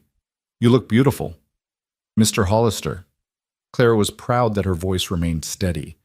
"I didn't expect to see you here." "I don't typically attend town functions," Wade admitted, but Maria insisted, said it would be good for me to show my face, to remind people that I'm not some hermit on a distant ranch, but a contributing member of the community. She can be very persuasive. "I've noticed." They stood there for a moment, and Clara became aware that Thomas was staring at them from across the room, his expression caught between surprise and something that might have been jealousy. Catherine was whispering something to him urgently, but Thomas seemed frozen, unable to look away from Clara and Wade. Good, Clara thought with a fierce satisfaction she hadn't known she was capable of. Let him see what he gave up. Let him wonder what might have been different if he'd had the courage to stand up for her. The band struck up a new song, a waltz that had couples moving onto the floor. Wade held out his hand to Clara, his expression carefully neutral. "Would you do me the honor of this dance?" he asked formally. Clara hesitated. She'd told Mrs. Henderson she wouldn't dance with anyone. She'd planned to keep to the edges of the room, to observe rather than participate, to remain safely separate from any situation that might fuel gossip. But Wade was standing in front of her with his hand extended, and every eye in the room was watching, and Clara Whitmore was tired of making choices based on what other people thought. She placed her hand in his. "I'd be delighted." Wade led her onto the floor, and the moment his arm came around her waist, Clara felt something click into place. A rightness, a belonging, a sense of homecoming that had nothing to do with geography and everything to do with the man holding her. They moved together easily, naturally, like they'd been dancing together for years instead of seconds. "I thought you were giving me space," Clara murmured as they turned. "I am giving you space." Wade's hand was firm at her waist, proper and respectful, but his eyes held heat. "But Maria pointed out that if I don't occasionally appear in public with you, people will think I'm ashamed to be associated with you. I'm not. I'm proud to know you, Clara, and I wanted to make sure everyone in this room understood that. So this is a strategic appearance." "Everything I do where you're concerned is strategic," Wade smiled slightly. "But that doesn't mean it's insincere. I really do think you look beautiful tonight.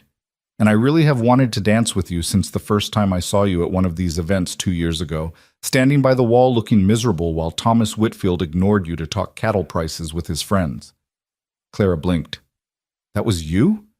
The man who sent me punch through one of the church ladies?" "Guilty. You looked like you needed rescuing, but I didn't think approaching you directly would be appropriate." Wade guided her through a turn. "Thomas was an idiot even before he broke your engagement. He never appreciated what he had." "Maybe I didn't know what I had either," Clara admitted quietly. "I thought I wanted someone respectable, someone approved by society, someone who would give me a stable, conventional life. It wasn't until Thomas proved he couldn't even give me that he'd choose his mother's approval over honoring his commitments, that I realized how hollow those wants were. I didn't want Thomas. I wanted the safety I thought he represented." "And now?" Wade asked softly. "What do you want now?" Clara met his eyes, those dark, serious eyes that had seen her at her worst and somehow found her worthy anyway. "I want to matter. I want to do work that makes a difference. I want to stop living my life according to other people's expectations and start living according to my own values. I want—" She paused, courage failing her for a moment. Then she remembered the girl who'd turned down a train to San Francisco, who'd faced down a school board, who'd chosen the hard path because it was the right one. "I want to figure out what's happening between us without being afraid of it." Wade's grip tightened on her waist, just slightly, just enough. "Your month is up in 1 week. I know.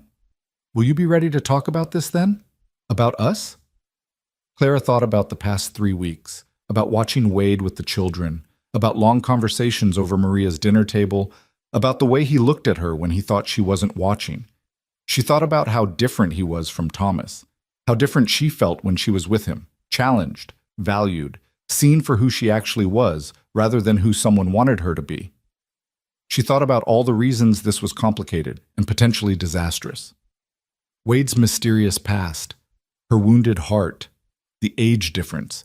He had to be at least 10 years older than her 24 years. The gossip that would never entirely fade. The risk of losing not just a romantic relationship, but also the teaching position that had become her calling. Then she thought about standing on that train platform, ticket in hand, ready to throw away everything because she was too afraid to stay and fight. She thought about Wade's hand in hers, his voice saying, "Don't go," with such desperate certainty. She thought about the future she'd have missed if she'd gotten on that train. The children she never would have taught, the work she never would have done, the man she never would have known. "Yes," Clara said firmly. "1 week from now, let's talk about us." Wade's smile started slow and built like sunrise. "Then I have something I need to tell you. Something about my past in Boston that you deserve to know before we have that conversation." Clara's stomach clenched with sudden worry. "Should I be concerned?" "Probably," Wade admitted. "But Clara, I promised you honesty, no secrets, no pretense. So before we talk about any kind of future, you need to know the whole truth about who I was, what happened to me, and why there are still people in Boston who'd be very interested to know where Wade Easton ended up." "Tell me now," Clara said. "Not here." Wade glanced around at the crowded dance floor, the watching eyes, the barely concealed curiosity of the entire town. "This isn't a conversation for public consumption. Tomorrow? Come to the ranch in the morning. I'll tell you everything, show you the documents I've kept, let you decide if knowing my history changes how you feel about me." "It won't," Clara said with certainty. "Don't make promises until you know what you're promising." Wade's expression was serious. "My past is complicated, Clara, dangerous in some ways. The men who framed me in Boston are powerful and vindictive, and if they ever discovered where I am, then we'll deal with it," Clara interrupted. "Together." The waltz ended, and they stood still on the dance floor while around them couples separated and new ones formed. Wade looked at Clara like she was something precious and terrifying all at once. "You're extraordinary," he said quietly. "Has anyone ever told you that?" "You have," Clara replied, "several times." "I'll probably keep saying it. Fair warning." They were drawing attention, still standing close, still holding hands, still gazing at each other with transparent emotion in a room full of gossips. Clara knew she should step back, should thank Wade politely for the dance and move away. She should be careful about appearances, mindful of her reputation. Instead, she squeezed his hand and smiled. "Tomorrow morning, then. Tell me your secrets, Wade Hollister Easton. Let's see if they're as frightening as you think they are." "They are," Wade promised. "But thank you for being willing to listen." Clara barely slept that night. She lay awake in her room at Mrs. Henderson's, staring at the ceiling and replaying Wade's words in her mind. His past was complicated, dangerous. There were powerful men in Boston who'd be very interested to know where he was. What did that mean? What had he been involved in? And why did the thought of his secrets make her nervous but not frightened, curious but not suspicious? She trusted him. That was the startling realization that came to her somewhere around 3 in the morning. Despite knowing him for less than a month, despite his reputation as Silver Creek's mysterious outsider, despite every reasonable voice in her head telling her to be cautious, she trusted Wade Hollister completely. The question was whether that trust was wisdom or foolishness. She rose with the sun, dressed in her practical teaching clothes, and made her way downstairs to find Mrs. Henderson already preparing breakfast. The landlady took one look at Clara's face and poured her an extra strong cup of coffee. "Rough night?" "Complicated thoughts," Clara admitted. "Mrs. Henderson, can I ask you something? What do you think of Wade Hollister?" The landlady paused in her work, considering the question carefully. "I think he's a man with secrets who's trying very hard to build something honest. I think he cares about you more than is probably wise given how recently your heart was broken. And I think—" She set down her spatula and met Clara's eyes directly. "I think he's the kind of man who'd burn down the world for someone he loves, which is either the most romantic or the most dangerous thing imaginable, depending on your perspective." Clara's coffee cup paused halfway to her lips. "That's quite an assessment. I've been renting rooms to travelers and newcomers for 20 years, dear.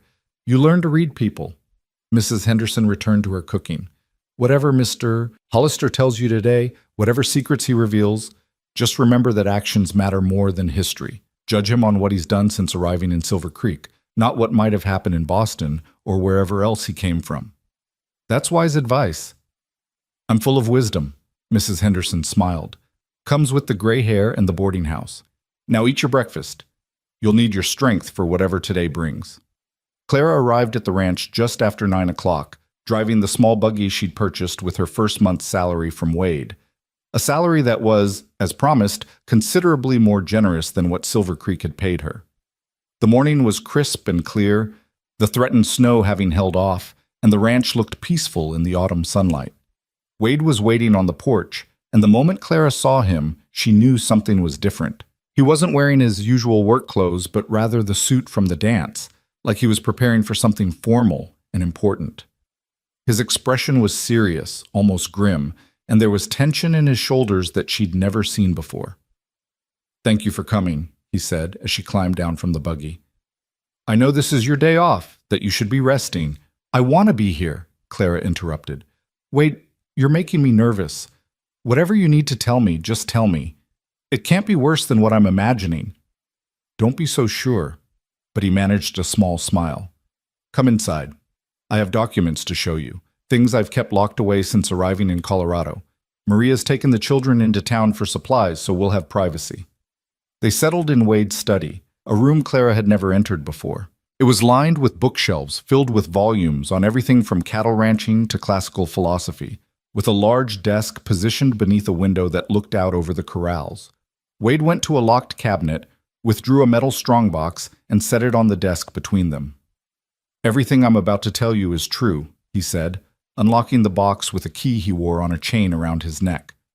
"I have documentation to prove it, newspaper clippings, legal papers, letters. But Clara, before I show you any of this, I need you to understand something. There are people in Boston, powerful people, who would very much like to know where I am. Not because I'm a criminal, but because I'm a threat to them. Because I know things that could destroy their reputations and possibly send them to prison." "Then why haven't you done it?" Clara asked. "If you have evidence against them, why run instead of fight?" "Because I tried to fight, and I nearly died for it." Wade's voice went flat. 3 years ago, right before I left Boston, someone broke into my home. They claimed it was a robbery, but nothing was taken. Instead, I was beaten badly enough to spend 2 weeks in the hospital. The police called it a random attack. I knew better. Clara's hand flew to her mouth. "Oh God, Wade." That's when I realized I couldn't win. Not there, not then, not against men with that much power and that little conscience. Wade opened the strongbox and began pulling out documents. So I took what evidence I had, liquidated what assets I could, and I disappeared. Came west, where nobody knew me, where I could start over without looking over my shoulder every day. He spread papers across the desk, newspaper clippings with headlines screaming about the Easton Company scandal, legal documents covered in dense text, letters written in cramped handwriting. Clara leaned forward, scanning the materials, trying to make sense of the story they told. "My father was Jonathan Easton," Wade said, pointing to an obituary dated 4 years prior. "He built the Easton Shipping Company from nothing, spent 40 years making it one of the most successful import-export businesses on the East Coast.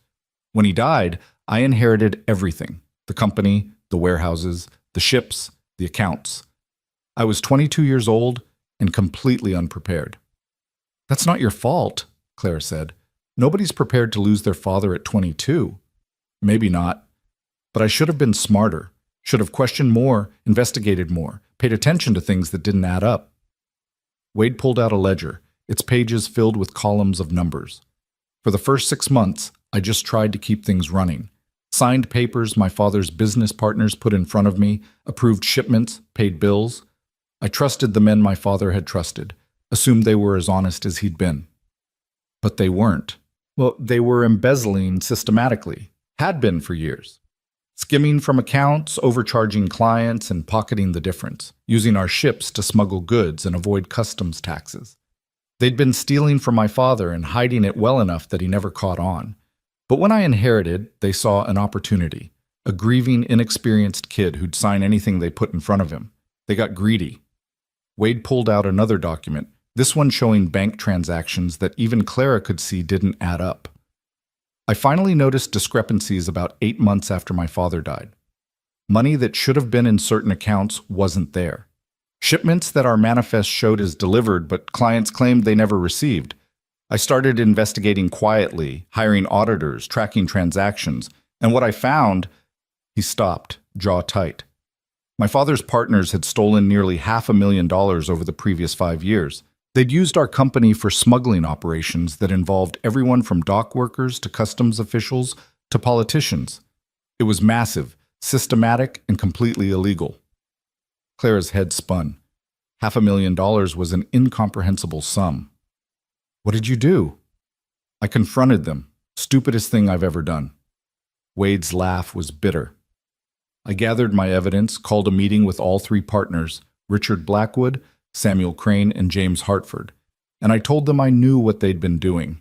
I told them I was going to the authorities, that I was going to make this right, that they needed to resign immediately or face criminal charges. And they said no. They laughed at me. Wade's hands clenched on the desk. They told me I had no idea what I was dealing with, that they had connections I couldn't imagine, judges, police commissioners, newspaper editors, politicians at the state level. They said if I tried to expose them, they'd make sure I was the one who went down for it, that they'd frame me so completely, so convincingly, that nobody would believe my innocence. But surely with evidence can be manufactured, Clara. Witnesses can be bought. And that's exactly what they did. Wade pulled out a newspaper from the pile, its headline reading, Easton Heir Accused of Embezzlement. Within a week of that meeting, the story broke. Anonymous sources claimed I'd been stealing from the company to fund a gambling habit. Forged documents showed transactions in my name. Workers came forward saying I'd pressured them to participate in illegal activities. My own accountant testified that I'd ordered him to hide assets from the auditors. Clara scanned the article, her anger building with every word. They destroyed you. Methodically and efficiently, every day brought new accusations. Every attempt I made to defend myself just made it worse because they controlled the narrative. The newspapers loved it.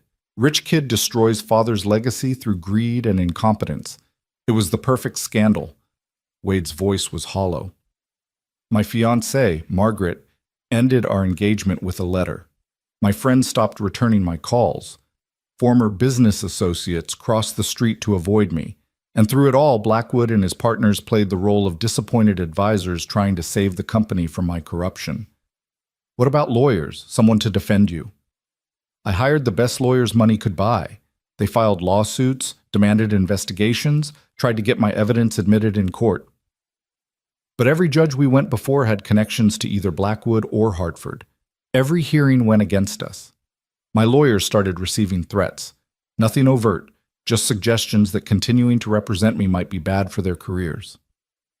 One by one, they withdrew. Wade pulled out a final document, and Clara recognized it as a hospital admission form. The date was 3 years prior, and the injuries listed made her stomach turn. Fractured ribs, concussion, internal bleeding, multiple contusions. This was the message, Wade said quietly. Stop fighting or the next time would be worse. So I stopped. I took what money I had left, gathered these documents, and I disappeared. Let everyone believe Wade Easton had fled to avoid prosecution, came to Colorado, dropped the Easton name, and became someone else. Clara stared at the papers spread across the desk, at the evidence of systematic destruction of a young man's life, and felt rage burn hot in her chest. They're still out there, still running the company, still stealing, still destroying lives. Probably. I've tried not to keep track. Wade began gathering the documents, returning them to the strongbox. Clara, I'm telling you all this because I need you to understand what being involved with me might mean. Those men think I'm gone, probably think I'm too broken and frightened to ever resurface. But if they ever found out I'm here, if they ever discovered I still have this evidence, they'd come after you again. They'd come after anyone close to me, Wade corrected grimly. That's why I've kept to myself, why I've maintained my reputation as the mysterious outsider nobody really knows. It's not because I'm antisocial. It's because the fewer connections I have, the fewer people can be used against me. Clara stood, pacing to the window, trying to process everything she'd learned. Wade's past wasn't just complicated, it was dangerous in ways she hadn't imagined. Men who'd orchestrated that kind of destruction, who'd beaten him badly enough to hospitalize him, who had the power and connections to bend an entire city to their will, those weren't men who'd forgotten about loose ends like Wade Easton. Why build the school, she asked finally. Why create something so visible, so public? Why risk drawing attention to yourself? Because I was tired of hiding, Wade said simply. Because I realized that running from my past meant never having a future. Because those children needed help, and I had the resources to provide it. He paused. And because I met you, and watching you fight for your students made me remember what it felt like to care about something bigger than survival. Clara turned to face him. I'm not afraid of your past, Wade. You should be. Well, I'm not. Clara crossed back to the desk, placing her hands on top of the closed strongbox. Those men destroyed your life in Boston. Are you going to let them destroy your life here too? Are you going to keep hiding, keep limiting yourself, keep holding everyone at arm's length because you're afraid of what might happen? I'm trying to protect you. I don't need your protection. Claire's voice rose with frustration. I need your honesty, which you've given me. I need to know you trust me enough to share the truth, which you do. But Wade, I don't need you to shield me from potential danger by pushing me away before we've even had a chance to see what this could be between us. Wade stood, moving around the desk to stand in front of her. Clara, you don't understand. These men are ruthless. If they found out about you, about the children, about anyone I care about, then we'll deal with it when and if it happens, Clara interrupted. But Wade, you can't live your entire life based on worst-case scenarios. You can't refuse to connect with people, refuse to build relationships, refuse to love because you're afraid someone might use it against you someday. That's not living, that's just existing, and you deserve better than that. I've gotten very good at existing, Wade said, but there was pain in his voice. I know you have. I was getting very good at it too, living for my work, keeping myself small, avoiding anything that might lead to judgment or rejection. And then you stopped me from getting on that train, and you showed me that there was another option. You taught me to choose courage over comfort. Clara reached up and placed her hand on his cheek, feeling the rough stubble beneath her palm. Now I'm teaching you the same lesson. Choose connection over fear, choose possibility over safety, choose to build something real instead of just surviving. Wade's hand came up to cover hers, holding it against his face like it was something precious. What if I fail? What if those men do find me, and everything I've built here gets destroyed? Then we'll deal with it together, Clara said firmly. Wade, I'm not Thomas Whitfield. I'm not going to run the first time things get difficult. I'm not going to choose safety and respectability over standing by someone I... She stopped, the words catching in her throat. Someone you what? Wade's voice was rough. Clara drew in a shaky breath. Someone I'm falling in love with. The silence that followed was so complete that Clara could hear her own heartbeat, could hear the wind outside the window, could hear the distant sound of cattle lowing in the corrals. Wade stared at her like she'd just spoken in a foreign language, like he couldn't quite process what she'd said. You're falling in love with me, he repeated slowly, like he was testing the words. Apparently I am, which is terrible timing given that my heart was supposedly broken a month ago, and I swore I'd never trust another man, and I promised myself I'd be sensible and careful and protect myself from further hurt. Clara's laugh was shaky. But it turns out I'm not very good at being sensible where you're concerned. You're stubborn and secretive, and you have a dangerous past and probably a dangerous future, and somehow that doesn't matter because when I'm with you, I feel like myself. The real me, not the version I constructed to please other people. And that's worth risking everything for. Wade's other hand came up to frame her face, his thumbs brushing across her cheekbones with devastating gentleness. Clara, I can't promise you safety. I can't promise you that my past won't catch up with me someday. I can't even promise you that being with me won't make your life infinitely more complicated than it already is.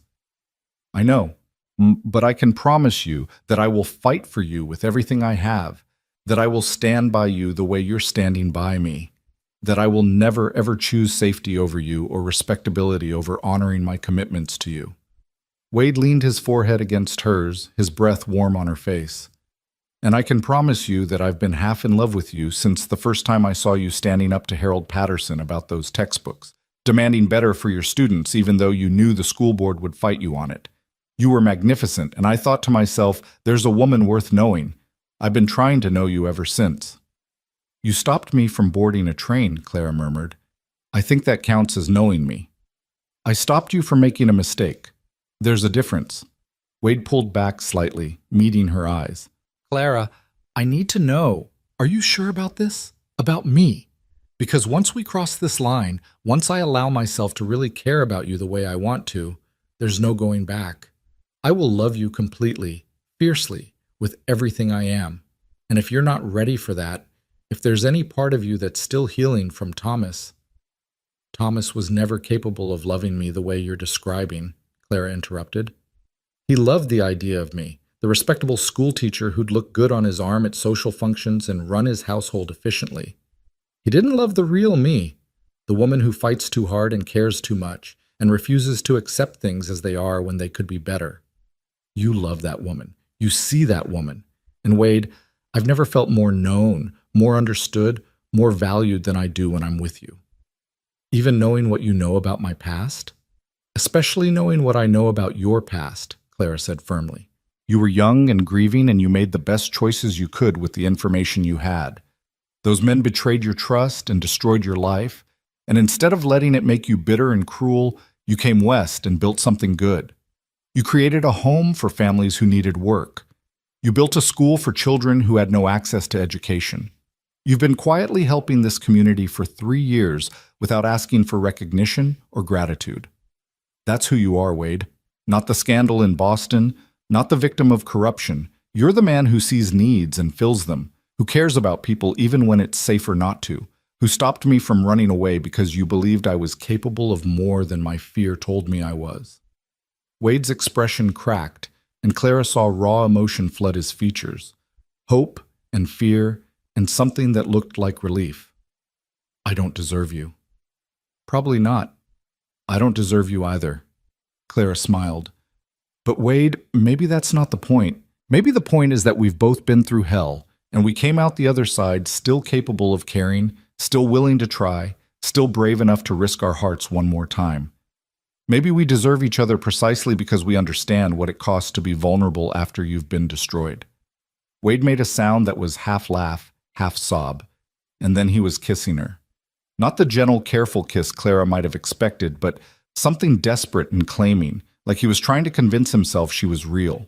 His hands tangled in her hair, pulling her closer, and Clara wrapped her arms around his neck and kissed him back with equal fervor, pouring 3 weeks of suppressed longing and 2 years of his watching and her entire stubborn heart into it. When they finally broke apart, both breathing hard, Wade rested his forehead against hers again. I love you, he said raggedly. I'm probably supposed to wait longer to say that, supposed to be strategic and careful. But I don't care. I love you, Clara Whitmore. I love your fierce heart and your brilliant mind and your absolute refusal to accept injustice. I love how you fight for children like they're your own, how you make everyone around you want to be better, how you stood on that train platform and chose courage even though you were terrified. I love all of you, and I'm not going to pretend otherwise. Good, Clara said, her voice shaking with emotion. Because I love you too, and I'm tired of pretending that I don't, that this is just about teaching or professional respect or anything other than the fact that you're the best man I've ever known, and I want to build a life with you. Even with all the complications? Especially with the complications, Clara corrected. Wade, I don't want easy. I tried easy with Thomas, and it nearly destroyed me because it required me to make myself smaller, quieter, less than who I actually am. I want complicated and messy and real. I want someone who challenges me and supports me and sees me completely. I want you. Wade kissed her again, softer this time, sweeter, like he was trying to memorize the taste of her. When he pulled back, he was smiling, really smiling, not the careful half-smile Clara had seen before, but something open and joyful and utterly transforming. We should probably tell people, he said, about us, about what we are to each other. Clara laughed. Wade, after the dance last night, the entire town already knows we're involved. We just confirmed what they've been speculating about for 3 weeks. True, but I want to make it official. I want... Wade paused, then seemed to make a decision. I want to court you properly. Take you to dinners, escort you to town functions, let everyone see that you're mine and I'm yours. No hiding, no pretending, no keeping this private to protect you from gossip. I want the world to know that Clara Whitmore is the most extraordinary woman I've ever met, and I'm the luckiest man alive that she's giving me a chance. That's going to cause significant gossip, Clara warned. Let it.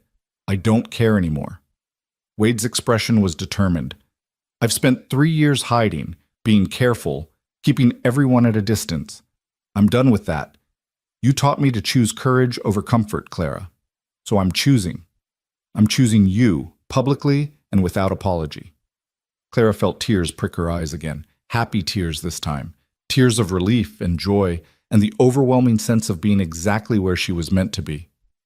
I choose you too, she whispered. Dangerous past, complicated present, uncertain future, all of it. I choose you, Wade. They stood there in the study, wrapped in each other's arms, and Clara marveled at how much her life had changed in 4 short weeks. A month ago, she'd been standing on a train platform ready to run from everything.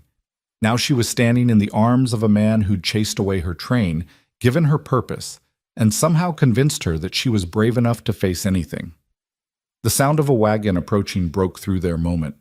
Wade pulled back reluctantly, glancing out the window. That's Maria returning with the children. They're going to be insufferable when they figure out what's happened between us. They already know, Clara said with certainty. Children always know. True. Wade took her hand, threading his fingers through hers. Ready to face them? Once we walk out of this room together, once they see us like this, there's no hiding what we are to each other. I don't want to hide, Clara said firmly. Then she stopped, a thought occurring to her. But Wade, we do need to be somewhat careful. Not because I'm ashamed, but because I'm your employee. People already gossip about impropriety. We should probably establish some boundaries, make sure it's clear that my teaching position is based on merit, not the fact that I'm desperately in love with you. Wade smiled. Clara, you're right. We need to be smart about this. Professional at school, personal at home. Keep the two separate so nobody can claim you earned your position through anything other than being a brilliant teacher. Thank you for understanding. I understand that you've worked too hard building your reputation to let anyone tear it down again, Wade said seriously. We'll navigate this carefully. But Clara, eventually, if things continue between us the way I hope they will, I'd like to marry you, make you my wife, not just my employee. And when that happens, we won't have to worry about propriety anymore because you'll have every right to be involved in every aspect of the ranch, including the school. Clara's heart stuttered. Wade, we just confessed our feelings 10 minutes ago. It's a bit early to be discussing marriage. I know. I'm not proposing, not yet, but I want you to know my intentions. I'm not interested in a casual courtship or a tentative relationship. I'm interested in building a life with you, Clara, forever, if you'll have me. Wade squeezed her hand. But I'll wait as long as you need me to wait. No pressure, no rushing. We'll go at whatever pace makes you comfortable. What if I'm never comfortable? Clara challenged. What if I'm always a little bit terrified of trusting someone that completely again? Then I'll spend every day earning that trust, Wade said simply. However long it takes, Clara. I'm not going anywhere. They walked outside together to find Maria directing the children in unloading supplies from the wagon. The moment little Maria saw Wade and Clara emerge from the house holding hands, she squealed loudly enough to alert the entire property. I knew it! I told you! She bounced up and down excitedly. Sophia, you owe me a penny. I said Mr. Wade and Miss Clara were in love. Sophia rolled her eyes but smiled. You say everyone's in love, Maria, even the chickens. The chickens are married, little Maria insisted. That's different, but I was right about Mr. Wade and Miss Clara, and you all said I was making things up. Manuel grinned at them. Does this mean Miss Clara will live here all the time now, not just during the week? That's not really your business, young man, Maria Torres said firmly, but she was smiling too. Though I am glad to see you two finally figured out what everyone else already knew, you've been dancing around each other for weeks. Wade laughed. Were we that obvious? Painfully, Thomas the teenager said with the absolute certainty of youth. Sir, you looked at her like she hung the moon, and Miss Clara blushed every time you entered a room. It was very obvious. Clara felt her cheeks heat, again, apparently, and Wade squeezed her hand in silent support. Well, since everyone apparently already knew, I suppose there's no point in being coy about it. Yes, Miss Clara and I have developed feelings for each other. Yes, we're courting. And no, it will not affect her teaching or her treatment of any of you. School remains school, separate from whatever is happening in our personal lives. Understood? Six heads nodded solemnly, though the children's excitement was barely contained. Can we tell people? Sophia asked. Can we tell the other families? You can tell whoever you like, Clara said, though I suspect the news will spread through the territory without any help from you all. These things usually do. The children erupted into chatter, already planning how they'd share this development with friends and family. Maria herded them toward the barn to finish unloading while casting knowing glances over her shoulder at Wade and Clara. She's going to be impossible now, Wade observed. She's been trying to convince me to court someone for years. Why haven't you? Clara asked curiously. In 3 years, surely there were women in Silver Creek who would have been interested. Wade shook his head. There were a few who expressed interest, yes, but I couldn't bring myself to pursue anything that felt like settling. I'd already had one engagement destroyed by circumstances beyond my control. I wasn't interested in building another relationship on anything less than complete honesty and absolute certainty. He pulled Clara closer. And then you showed up, stubborn, brilliant, fighting for children like a warrior, and suddenly settling wasn't an option anymore. It was you or nobody. That's a lot of pressure. Can you handle it? Clara thought about everything she'd survived in the past month. The broken engagement, the gossip, the near escape to San Francisco, the difficult choice to stay and fight. She thought about the children she was teaching, the life she was building, the courage she'd found when Wade had taken her hand and said, "Don't go." "Yes," she said firmly. "I can handle it. And Wade, it's you or nobody for me, too." They spent the rest of the day at the ranch, falling into an easy domesticity that felt both new and comfortable. Clara helped Maria prepare lunch while the children peppered Wade with questions about courting customs. After lunch, Clara taught an impromptu lesson about compound interest that had Manuel's eyes lighting up with understanding. Wade sat in the back of the classroom as he always did, but now his presence felt different, not just supportive but intimate, like they were building something together rather than just occupying the same space. Late in the afternoon, as Clara was preparing to return to town, Wade caught her hand and pulled her aside. "There's one more thing I need to tell you. About my past." Clara's stomach clenched. "More secrets?" "Not secrets exactly, just consequences." Wade led her away from the house, down toward the creek where they'd talked that first day. "The men who framed me in Boston, Blackwood, Crane, and Hartford, they're not going to stop being corrupt just because I disappeared. They're going to keep stealing, keep destroying, keep hurting people. And Clara, I have evidence that could stop them. Documents, testimony, proof of their crimes. But using that evidence means exposing myself, revealing where I am, potentially putting everyone here at risk." "You're thinking about going back," Clara said slowly. "Going back to Boston and fighting them." "I'm thinking about whether I have a moral obligation to try," Wade corrected. "For 3 years I've told myself that surviving was enough, that rebuilding my life was enough. But is it? If I have the power to stop them from hurting others, don't I have a responsibility to use it?" Clara stared out at the creek, thinking about Wade's question. She thought about the children in her classroom, about the families who depended on the ranch for their livelihoods, about the life Wade had built here. She thought about what it would mean if he went back to Boston. The danger, the uncertainty, the very real possibility that he might not survive a second confrontation with men who'd already tried to destroy him once. But she also thought about justice, about responsibility, about the cost of letting evil go unchallenged because confronting it was too dangerous or too difficult. "I don't know," she admitted finally. "Wade, I can't tell you what to do. This is your choice, your past, your fight. But I can tell you this. Whatever you decide, I'll support you. If you choose to stay here and build your life without looking back, I'll stand by that choice. And if you choose to go back and fight those men, to use your evidence to seek justice, I'll stand by that choice too. Even if it puts you at risk? We're all at risk every day, Clara pointed out.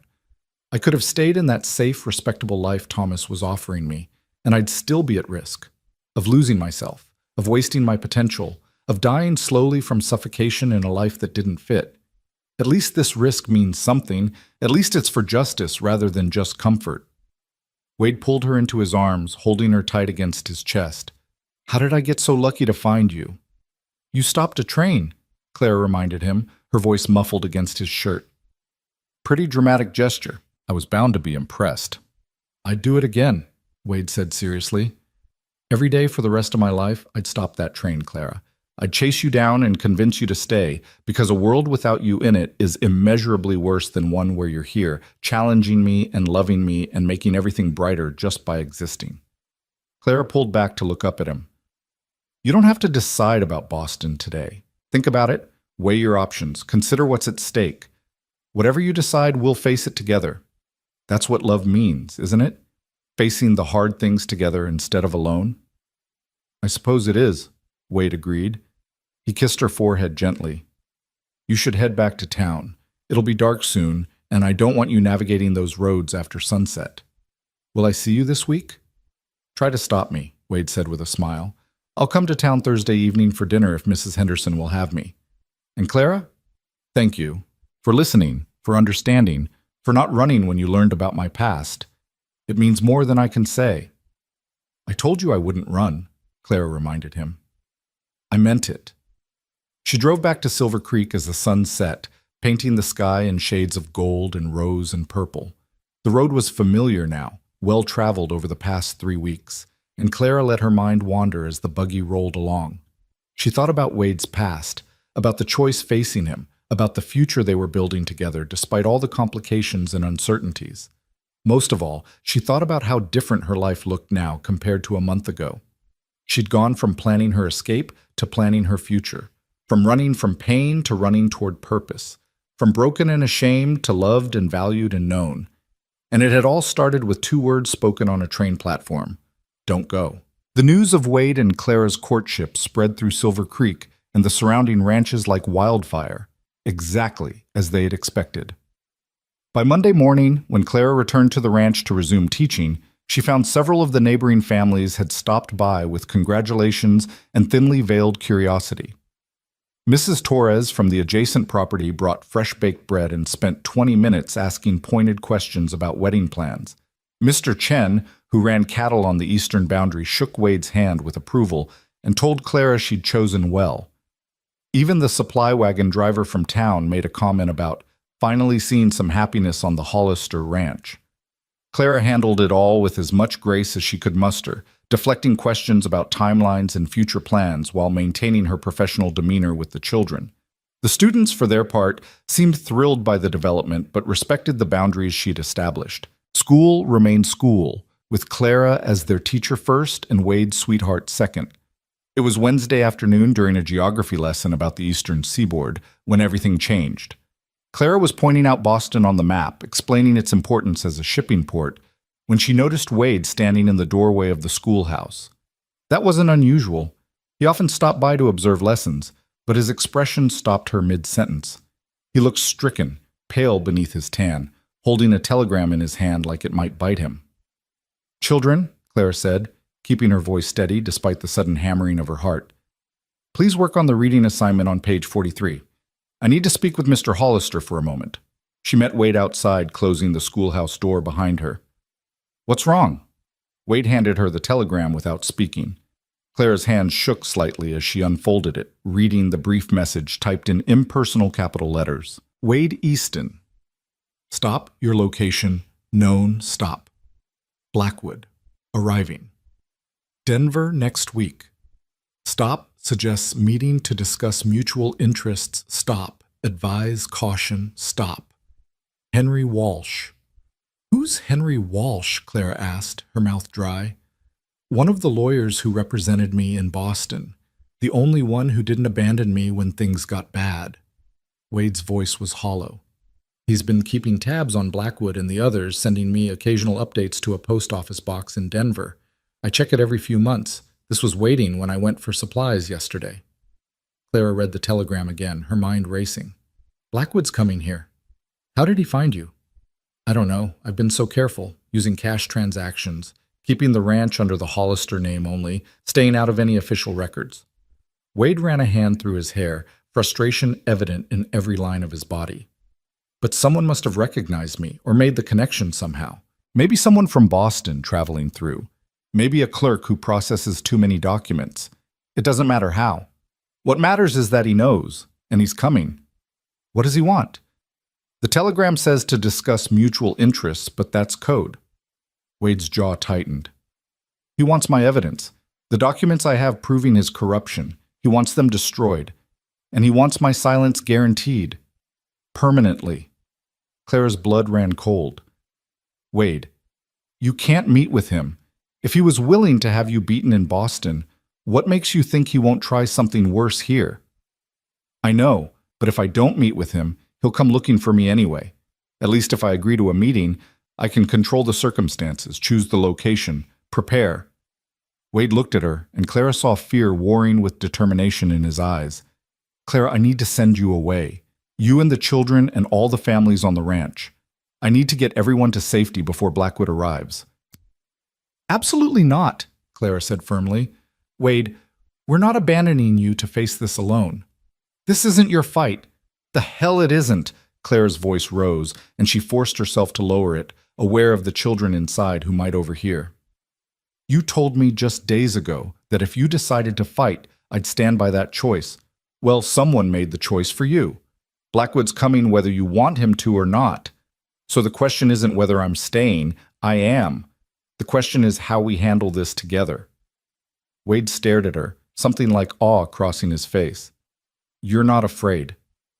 I'm terrified, Clara corrected, but I'm also furious. This man destroyed your life once, drove you from your home, stole your future, and now he thinks he can just show up here and intimidate you into silence. I don't think so. We're smarter than that, and we have something he doesn't. What's that? Home field advantage, Clara said. This is your territory, Wade. You know these people, these places.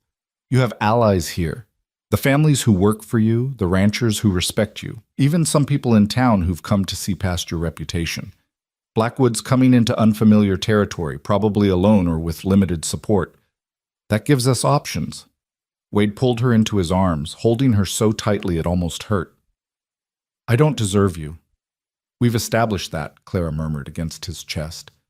Now stop being noble and start being strategic. What do we need to do? They spent the rest of the afternoon planning. Wade sent telegrams to Henry Walsh requesting more information about Blackwood's travel plans and any known associates who might be accompanying him. He met with his ranch hands, explaining the situation in broad terms, and asking for their help in maintaining security. He rode into Silver Creek to speak with the sheriff, a pragmatic man named Bill Morrison, who'd always treated Wade fairly despite the town's general suspicion. Clara, meanwhile, continued teaching as normally as possible, not wanting to alarm the children. But after school, she gathered Maria Torres and the other mothers who lived on the ranch, explaining that there might be some visitors coming who weren't entirely friendly, and that everyone should be cautious about strangers asking questions. Is this about Boston? Maria asked shrewdly. About those men who hurt Mr. Wade before? Clara shouldn't have been surprised that Maria knew. The woman ran the ranch household and probably knew more about Wade's business than anyone except Wade himself. Yes, Clara admitted. One of them is coming to Colorado, supposedly to talk. We don't know exactly what he wants, but we're being careful. Good. Maria's expression hardened. Mr. Wade gave my family a chance when nobody else would. My husband was blacklisted from other ranches because of a dispute with a foreman who lied about him. We had nowhere to go. 3 children to feed, winter coming. Mr. Wade hired him anyway, said he cared more about a man's work than his reputation. We won't forget that. If these Boston men come here looking to hurt him, they'll find we're not easy targets.